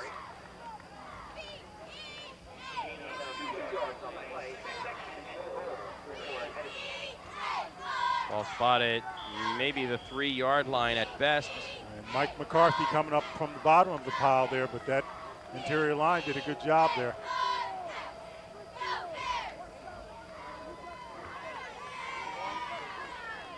Second and goal. Alvina in motion. The inside handoff and coming in and rumbling untouched and scoring his 2nd touchdown of the game is number 21, Frank Rinaldi. The question is here, will they go for 2?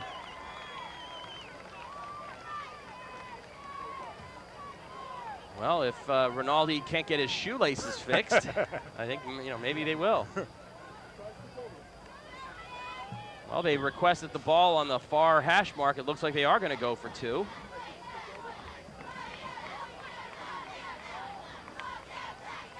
And we will see the 2-point conversion attempt. And you got to believe this might be a rollout by Muldowney. He's alone in the backfield, 4 receivers on the side. Muldowney running. Coming up to stop him is Robinson. Let's see where he fell. And he has not I'll tell crossed the goal line. Good job by the Bears. Robinson stood his ground. I'll tell you, Robinson has played a good game on both sides of the ball, both defensively and offensively. So our score with 5 minutes and 40 seconds left to go in the third quarter is East Brunswick 21 and Edison 12. Well, Muldowney had about 3 receivers spread to the right there. He did roll out there and apparently couldn't find anybody and thought that he could take it in and stopped just short of it there. Well, his receivers got to a certain point and they stood and watched and never found an opening there or give him a clear lane to throw. And once again, here we have the adventures in place kicking or in kickoffs. As Rinaldi will tee it up, and who knows where this one's going to go. The last one went about 15 yards in the air, and then Sean O'Keefe caught it and fell on it at the 43-yard line of the East Brunswick Bears.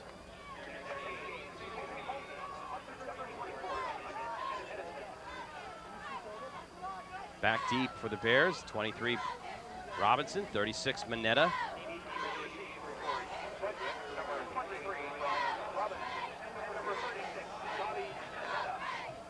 And they've done this twice. You can expect they'll keep doing it. Down 9 points, that's 2 scores. You can expect possibly another onside attempt.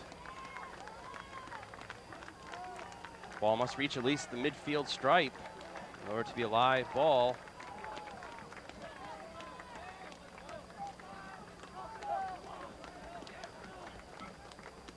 And it looks like Rinaldi set.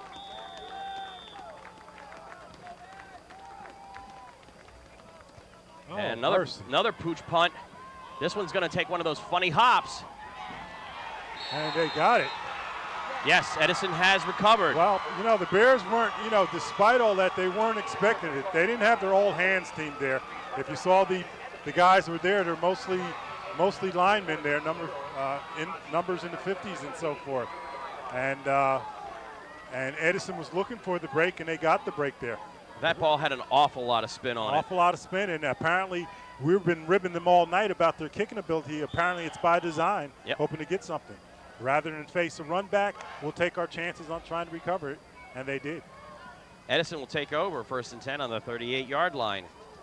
5:35 left to go. Third quarter. Rinaldi has to change his shoes now. They're waiting to get him set.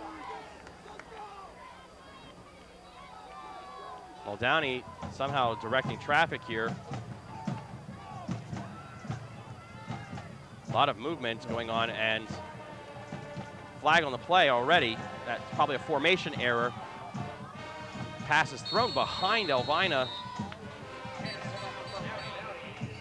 The referee closest to us, or the line judge closest to us, threw his flag before the play even started. Wow. And you could see that coming. They were so discombobulated, the Edison Eagles, that you knew something was going to happen. But again, Muldowney, unless he has a sore thumb, or he just doesn't. It's about one of the ugliest passes that we've seen a quarterback throw. He just doesn't know, no spiral on it or anything. That penalty will be discussed here. Again, an illegal shift. That penalty will be declined. Coach Borden decides to decline it and brings up a 2nd and 10.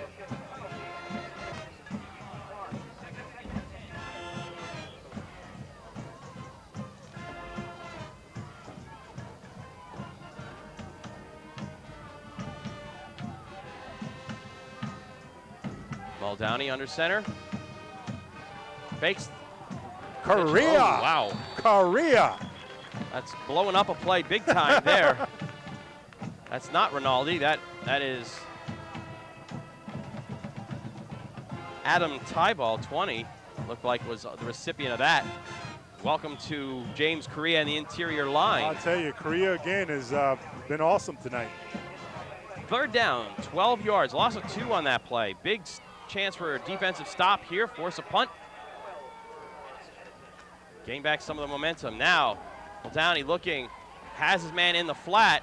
That's not going to be enough for the 1st down. Okay, Frank Camello coming up to make the tackle there. Derek Sahine on the reception. Gets maybe 6 yards. Will bring up a 4th down and 6. And it looks like they're going to go for it. Edison is going to go for it on 4th and 6. Why not? Well, with the adventures in punting and place kicking we've seen today, this is just as good, perhaps, as a punt. Maybe better. Single setback behind Muldowney, looking, has his man, Elvina, on the... And Mariski stops him short of, way short of the first down. The flag thrown. The umpire threw the flag into the pile on the offensive line. That probably indicates that it will be holding, but we'll have a little conference here.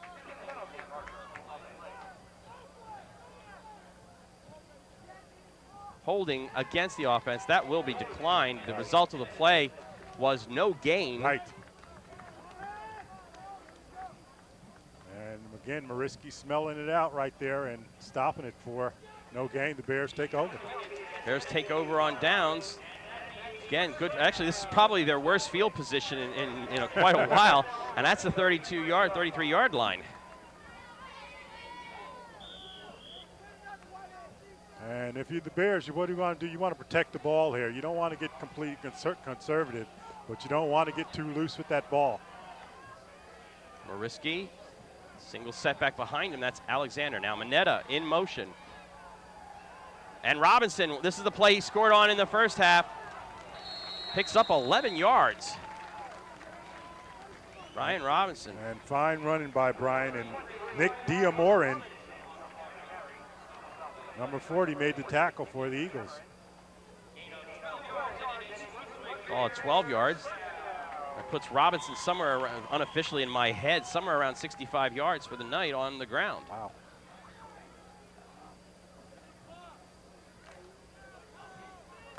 Ball spotted at the 45-yard line of East Brunswick. 1st and 10. Wishbone backfield, Alexander, Robinson, and Mineta. Mariski on the keeper. Maybe 3.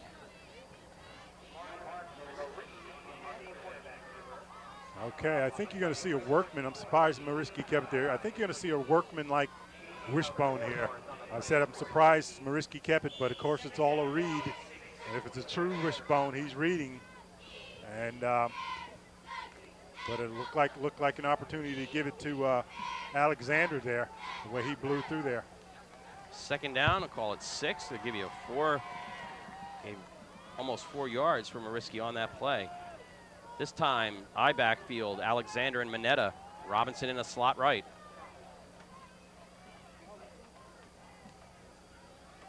Mineta on the handoff. Eludes one tackler. He's trying to run up the back of his blockers. I'll tell you, good hard running by Mineta.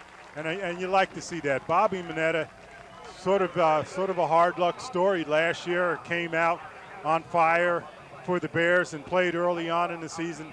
And then he got hurt and couldn't play the rest of the season. That's right, I forgot about that. So to see him coming back, turning those legs like that, you got to like it.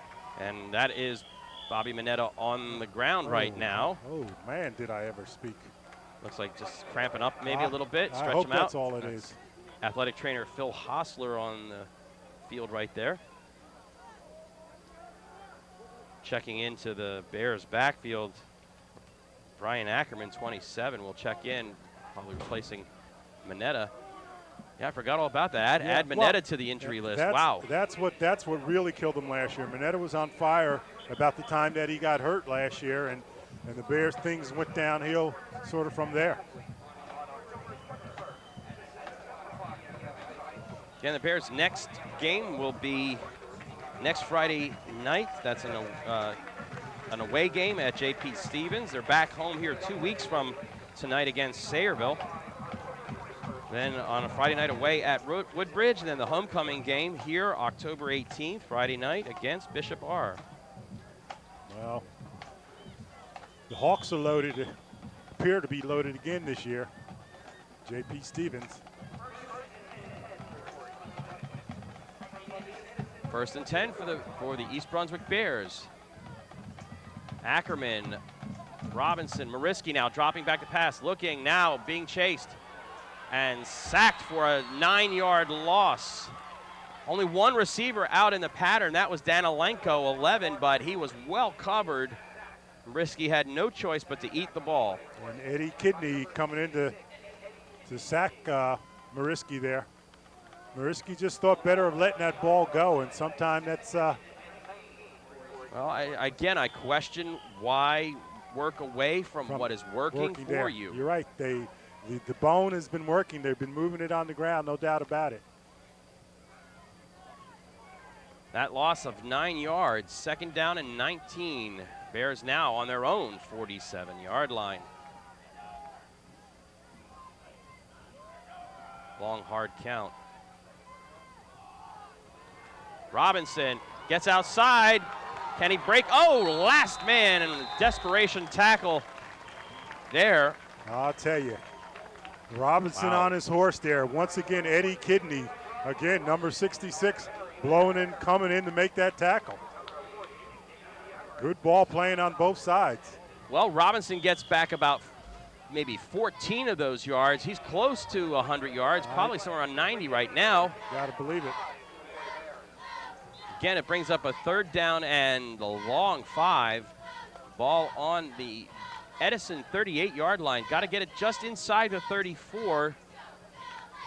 Again, maybe 2-down territory here. Edison with 9-10 men up within the 4 yards of the line of scrimmage. They think run.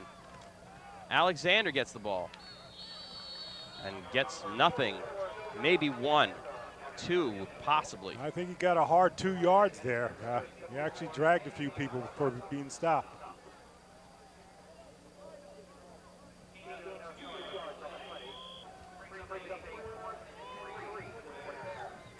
Fourth and 3. Aaron Horace, 84, checking in.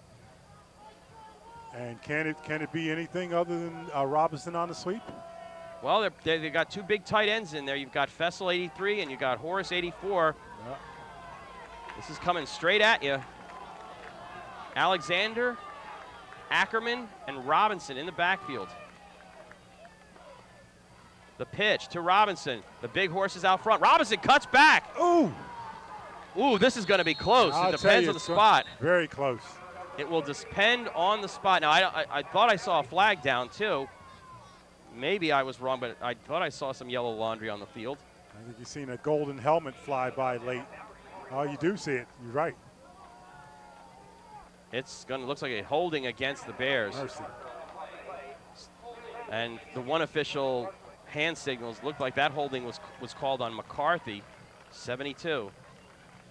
Negating. That would have been a first down. Now, looking at where they were spotting it, that would have been a first down. Now, Edison's going to ask for a measurement here. To see what is what. Smart move. Because if it is a first down, then you take the penalty and force East Brunswick to punt. If it's not a first down, you get the ball right there, as opposed to making them punt and possibly getting backed up towards your own goal line. 30 seconds left to go here in the 3rd quarter. Not a crisply played game, but certainly a better intensity level here for East Brunswick. No, it did not. It does not appear that Robinson got the first down. So the holding penalty against the Bears will be declined, and Edison will take over on downs.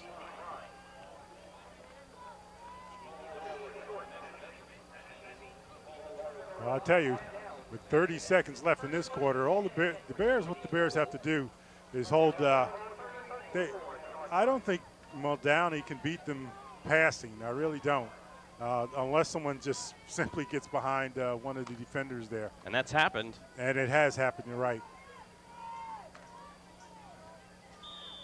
Muldowney with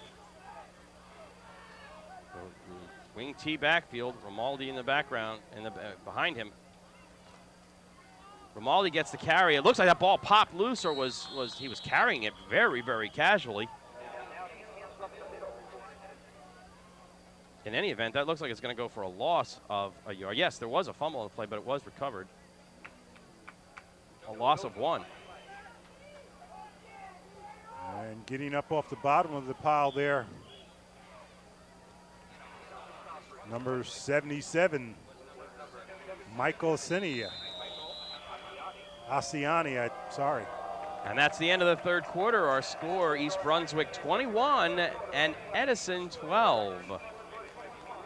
They will mark the play, and then they will switch sides. So both schools score a touchdown. East Brunswick benefiting on a long running play by Mark Mariski right off the opening kickoff. Edison benefiting by the solid running of Romaldi up the middle.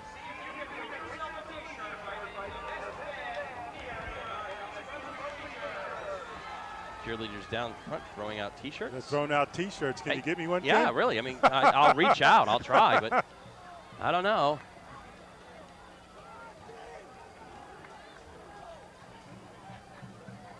They're actually nice T-shirts too. Mr. Knoppenberger was nice enough to share one with me. Good crowd on hand here. The only thing we're missing is the East Brunswick High School Marching Band. Apparently, I think they're in Atlantic City performing at the Miss America pageant and parade down there. Wow. Opportunity and an honor there. Well, it is an opportunity. You would like to have them here, but it is an opportunity. And as one that comes up to the track constantly, they're always practicing. Second down and 11 yards to go. The handoff inside. That's Sahine. Bulls his way forward. So gets through that first wave. Derek Sahine's a tough kid, one of the tough kids there. He had 75 yards last year against the Bears. Third down, 5. Edison has to get to about the 45. They don't have to cross it, just to it.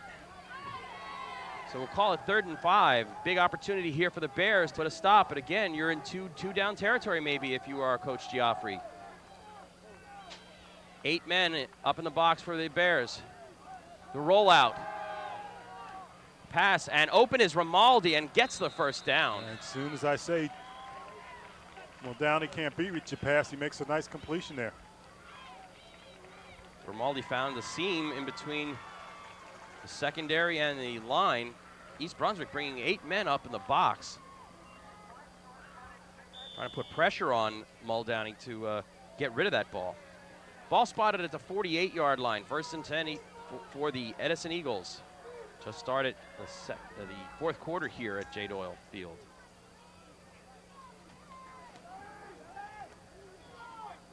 Inside handoff to Romaldi. The workhorse here gets maybe 2. Alexander and Correa in on the tackle.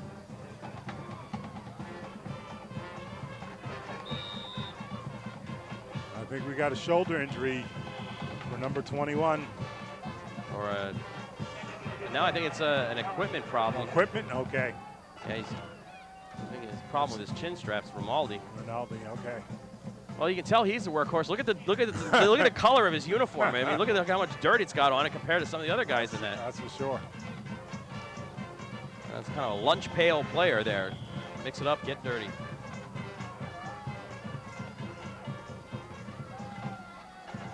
Muldowney. Man in motion is, and a handoff to Sahine.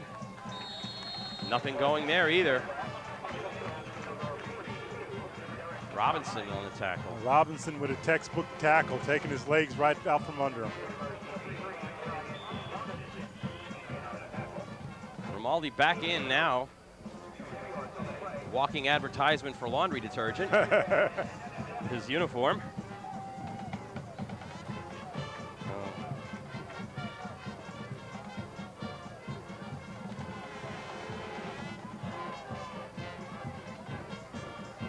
Big 3rd down here and 3rd and 7 for Edison.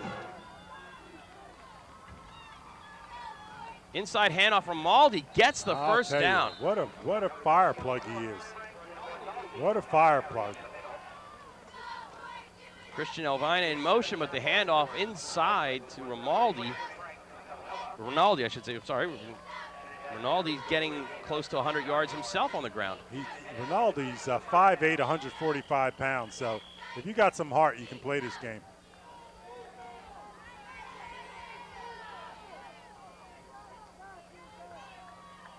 Against the high now in motion.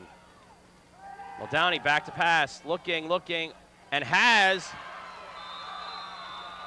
number 40, Nick Diamarin, down the sideline for a big gain and a first down for Edison. And all of a sudden, Downey's passes are looking pretty good, Ken. He's getting the time. He's getting the time to pass. I think that's the big difference, right? The pressure that he had on him earlier, which was forcing him to get those wobbly passes off there. The Eagles seem to be holding the Bears out, or the Bears simply aren't getting the pressure on. Coming back in the defensive secondary, 36, Bobby Mineta is back in the lineup. Inside handoff goes again. Rinaldi picks up 3. Bobby Mineta, 36, is back, so that's good news for the Bears. Okay, that interior line of the Bears defense doing the job right there.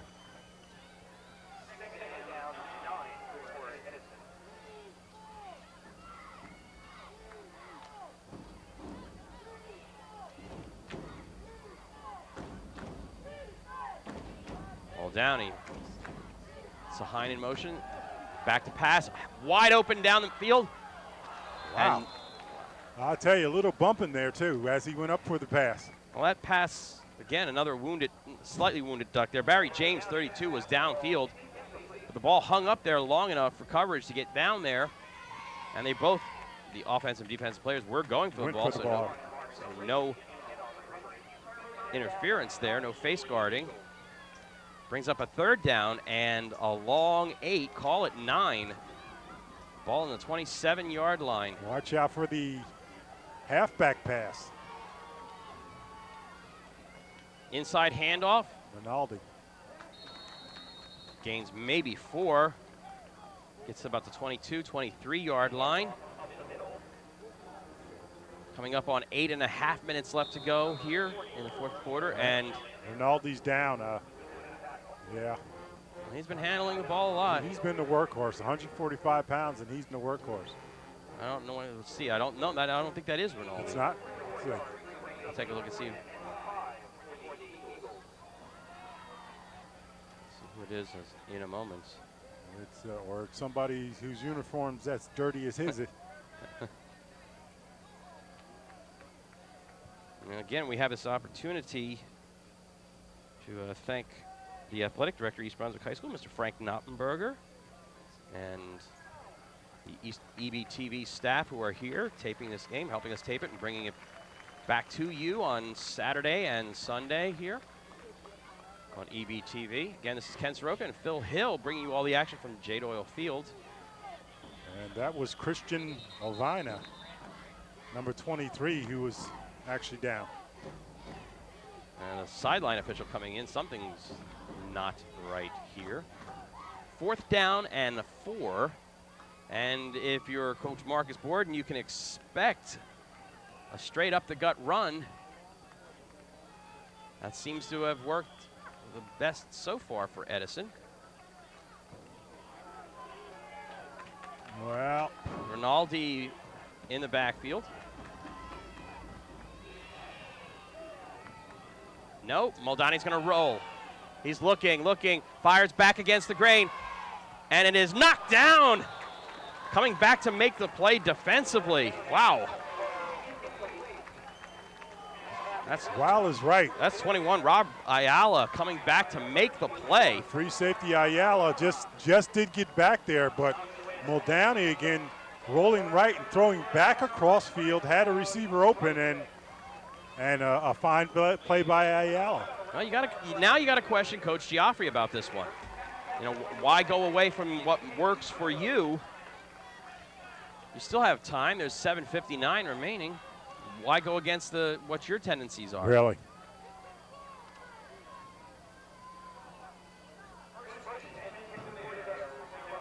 Chris Riccio, Bobby Mineta, and Brian Robinson are in the backfield behind Mark Mariski.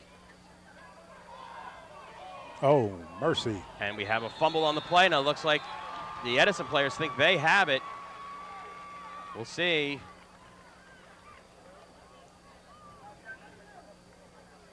Well, it looks like East Brunswick will retain possession. And I tell you, just getting ready to say, what they have to do is take care of the ball. That's all. Nothing fancy. Take care of the ball. Run at them. Eat up some of the clock. Take care of the ball. Right, Edison needs 2 scores. They're down 9, and their adventures in kicking have cost them here because they missed the extra point on the first touchdown and were forced to go for 2 on the second and missed that as well. Again, the same backfield is in for the Bears. Mariski calling signals. Long, hard count, trying to draw offsides, almost a flinch there. The pitch is to Mineta, sweep. Falling down is on the outside is a defender, and Mineta's gonna keep going. Does he have the speed? 30, he's at the 20. He's gonna go all the way. Wow. Touchdown, Bobby Wow. Mineta. 76 yards. And I'll tell you, 2 things happened there. The defender did fall down, and Brian Robinson on the last block there might have got his arms out in front of him a little bit, but nevertheless a good block, and Mineta took it all the way. Falling down, unfortunately, for Edison, 35, Bismarck Mylan. And Mineta ran right over top of him and kept going down the sideline for the touchdown, 76 yards. Be nice to see East Brunswick with 2 runners over 100 yards after this game. We'll have to wait for the official statistics in the morning paper. Patrick Bean on to attempt an extra point. Penalty flag for too many men on the field, but the extra point is good. So maybe we'll have that penalty tacked on the kick. And I'll tell you, you got a nice little thing happening in the stands down here. A group of boys in the stands here in back of the Bear team are yelling, board in, board in, board in, board in. He hasn't heard that for a while, so that's got to be pretty nice, and nice to see the support.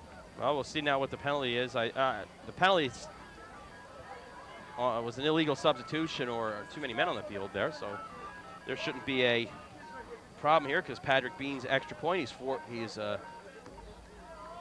kicked them through.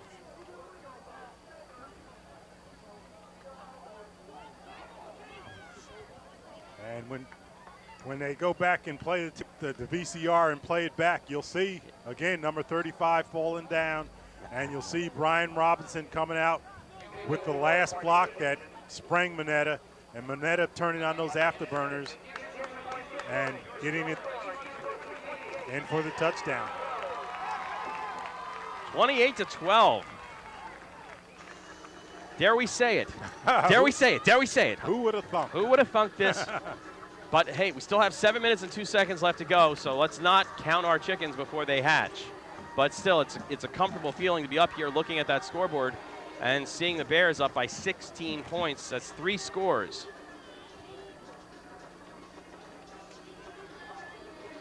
The crowd's still hanging on too. It's just really nice to see that they're sticking around here, 4th quarter.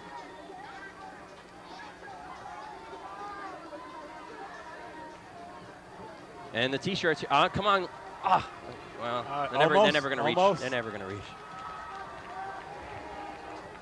Patrick Bean, number 14, will tee it up from the 45-yard line. The penalty was tacked on to the kickoff. Bean is going to pooch it himself, fearing the big run-up, and a fair catch is called for. That's the flag, because that's not a good fair catch. That's what that flag is for there. He sort of just jiggled his hands there. Waving bye-bye to everybody. Right, not a real good fair catch sign. That's what the penalty's for. And for those who have not seen it, that you are permitted to fair catch a kickoff. It's just you have to make that signal clear, and 2 officials, 1 on each side of the field, threw their flags for that. Now, I don't know, Coach Bowden, if he would want to re-kick this. The ball will be spotted at worst on maybe the 20-yard line or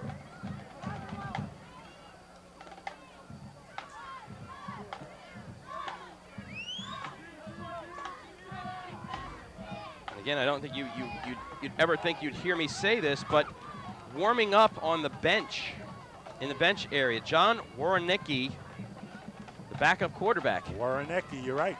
And giving Mariski a chance to get some rest here, not risk injury. Well, it's also giving Woronicki some experience. He did get in the game late against Piscataway last week when things were out of hand, so he might get in while the Bears seem to have things well in hand. The penalty declined, so Coach Borden will not kick it again. So 25-yard line will be the starting point for the Edison Eagles. 7 minutes exactly left to go here in the fourth quarter. They trail East Brunswick 28-12.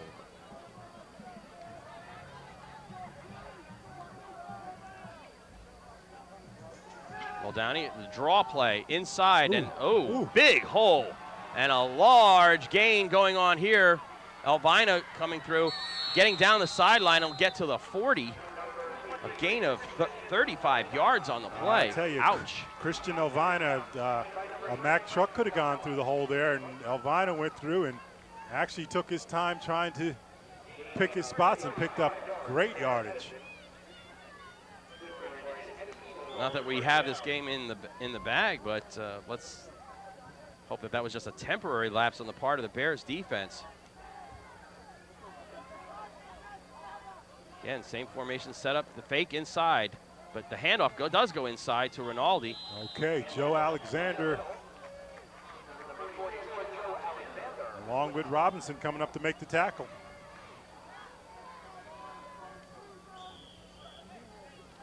Give him gain of maybe 1 yard on the play. 2nd down and 9. For Edison 32, Barry James is split out near side. Straight drop back, a blooper over the middle, knocked up in the air, almost intercepted. And that's the tip drill there, trying to get that ball up in the air for someone else to again, pick a up. yellow right in the middle of everything there. 3rd and 9. Della, Linko, Danella, and Robinson right in the middle of it all. Ball on the 39-yard line. They must get to just before the Bears' 30-yard line.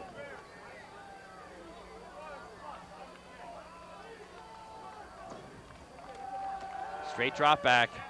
Muldowney looks and smothering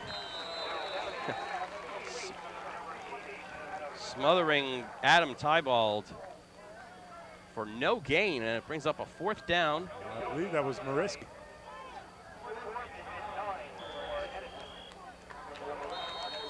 Timeout. Edison.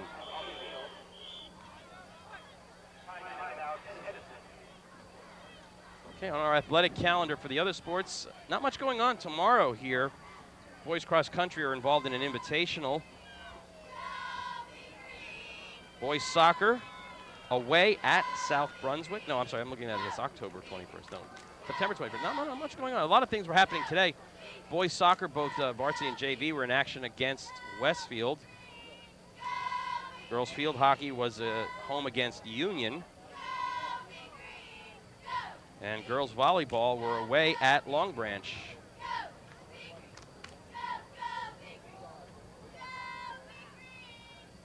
Next football game here at J. Doyle Field, 2 weeks from tonight, October 4th.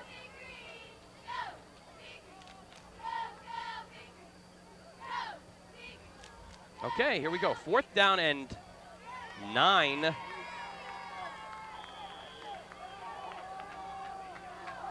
Barry James split out and a long blue pass, and Barry James turned the wrong way, and that pass was nowhere near where he should have been, and the Eagles will once again turn it over on downs. That pass is nowhere near anything. A good scene right there at about the 35-yard line. Mike McCarthy and Joe Alexander just tapping each other on the shoulder pads. And let's say it, they got to feel good. It's been a long haul. Actually, it's been the longest losing streak that in the Bears' history going back to last year. And to break out of that scheme certainly has to feel good, and you got to give these players a lot of credit. Well, Mariski is in at quarterback. So despite what we saw on the sideline, Mark Mariski is in at quarterback. The handoff is to Robinson. Robinson tripped up at the line, drops forward maybe for a yard or two. Robinson has over 100 yards today. I'm sure about that. As a matter of fact, this might be a game where you have 2 Bear runners over 100 yards. We'll find out. And Bobby Mineta, who rolled off 76 yards on the last Bears touchdown. Coming down to 5 minutes and 10 seconds left to go here in the fourth quarter. East Brunswick in control, riding a 28-12 lead over the Edison Eagles. A risky hard count. The pitch to Robinson on the outside. Gets down the sidelines and is pushed out of bounds after a gain of maybe 5.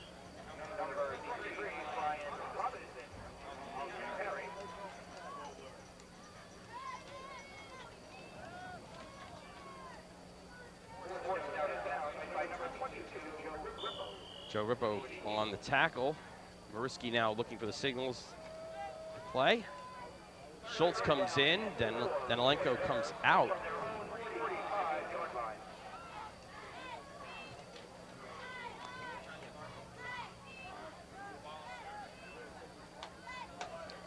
Riccio, 37, Mineta, 36, Robinson, 23 in the backfield. The inside handoff. No, it's Mariski on a keeper, and he's going down the sideline. Woo. Well, it's a little much to ask for 3 100-yard rushers in a game. But, you know, while we're here wishing for it, why not? Well, go for it. And that just might happen as well. Yeah. Mariski's got good yardage. And that might be a first. That might be a first. That might be a first. Really. Spreading the wealth around. 4 minutes and 30 seconds left to go. First down, ball spotted on the 34-yard line of the Edison Eagles. Riccio, Mineta, and Robinson.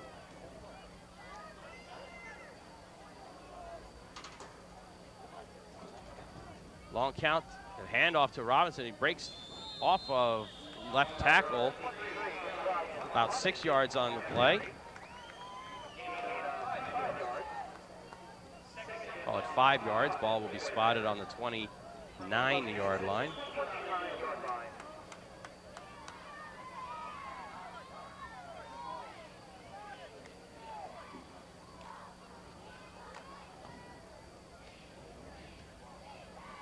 Nice conservative football here. Run it right up the middle.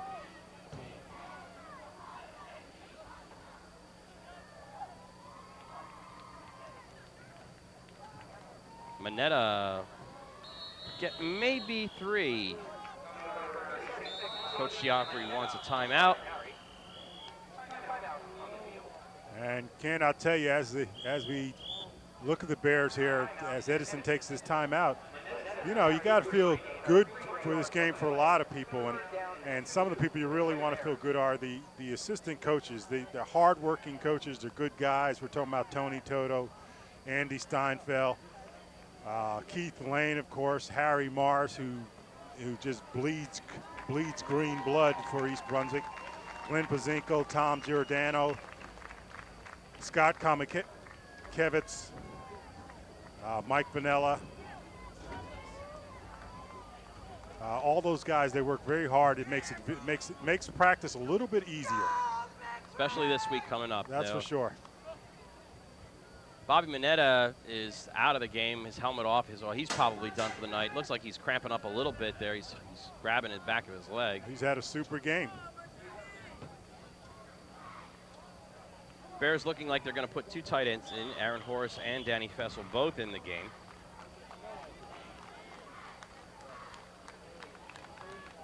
Straight ahead, up the gut running, 3:24 left to go.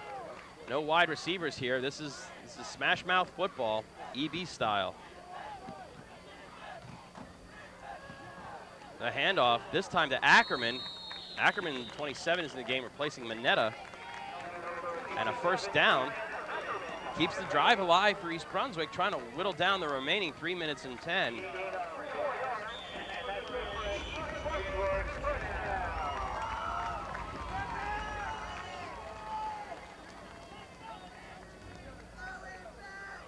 Crowd still vocal, still staying around, which is good to see.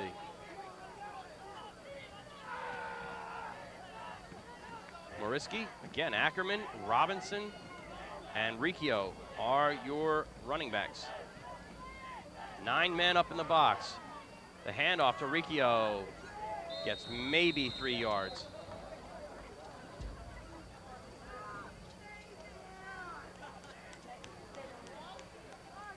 Give him 2 only. 2nd down and 8 in the spot.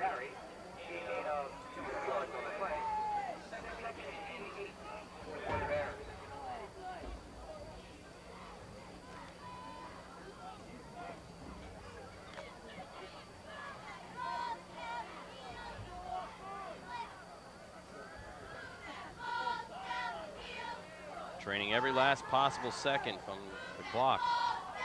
Ackerman, the pitch, drops it and then falls on it, so the play will be blown dead there. A loss of about 5 on the play. Well, he did the right thing. He fell on it.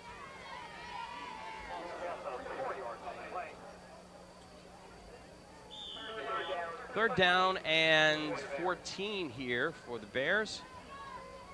Again, we're in 2-down territory, not because Coach Borden wants to go for it, but why risk a field goal attempt or a punt here with only 1 minute and 25 seconds left to go? Riccio is the only one in the backfield. Oh, interesting set here. Just as I said they were going to kind of play conservatively. Robinson split out to the bottom of your screen. Ackerman now in motion. The inside handoff is to Riccio. Chris Riccio breaks through. Wow. He's going to go in for a touchdown. Mercy.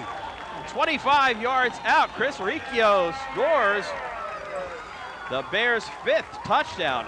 Oh. And you can just see, if you can just imagine the look in his eyes once he cleared that first line. Like, I'm going straight 5'11", 182-pound senior, and he's got to be feeling good. And I tell you, everyone will be walking a little bit lighter this week. Everything gets be a little bit easier. Those hard-working parents in the quarterback club, try going to the quarterback club every week after a loss. But you'll feel a little better. The work will be a little bit easier because everybody's going to be walking a little bit lighter.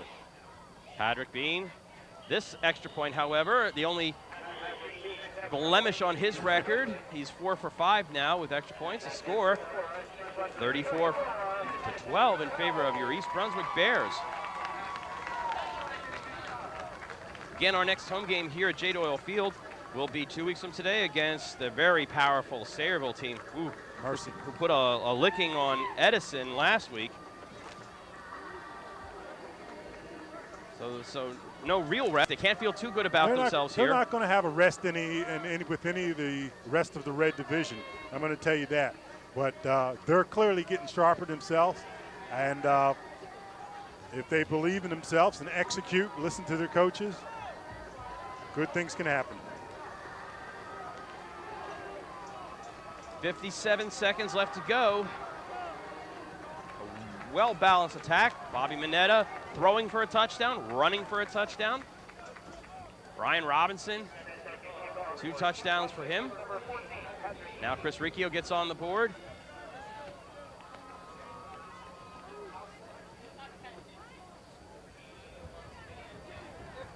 Patrick Bean will tee it up from the 40.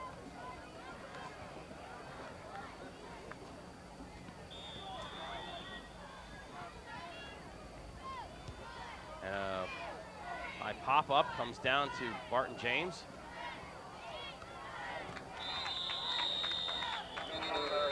Return goes out to the 32-yard line. Aaron Horace, 84. Blaine McAvoy, 55 on the stop for the EB Bears.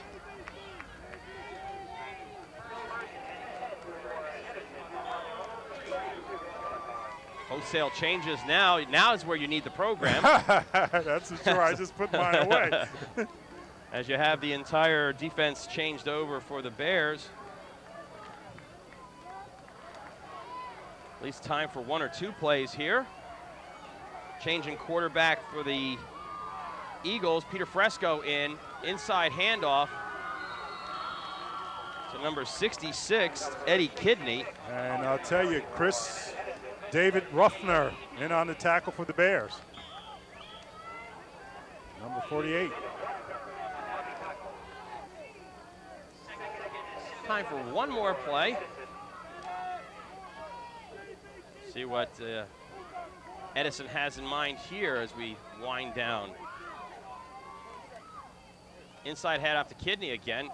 Number 66, not exactly your normal running back number, but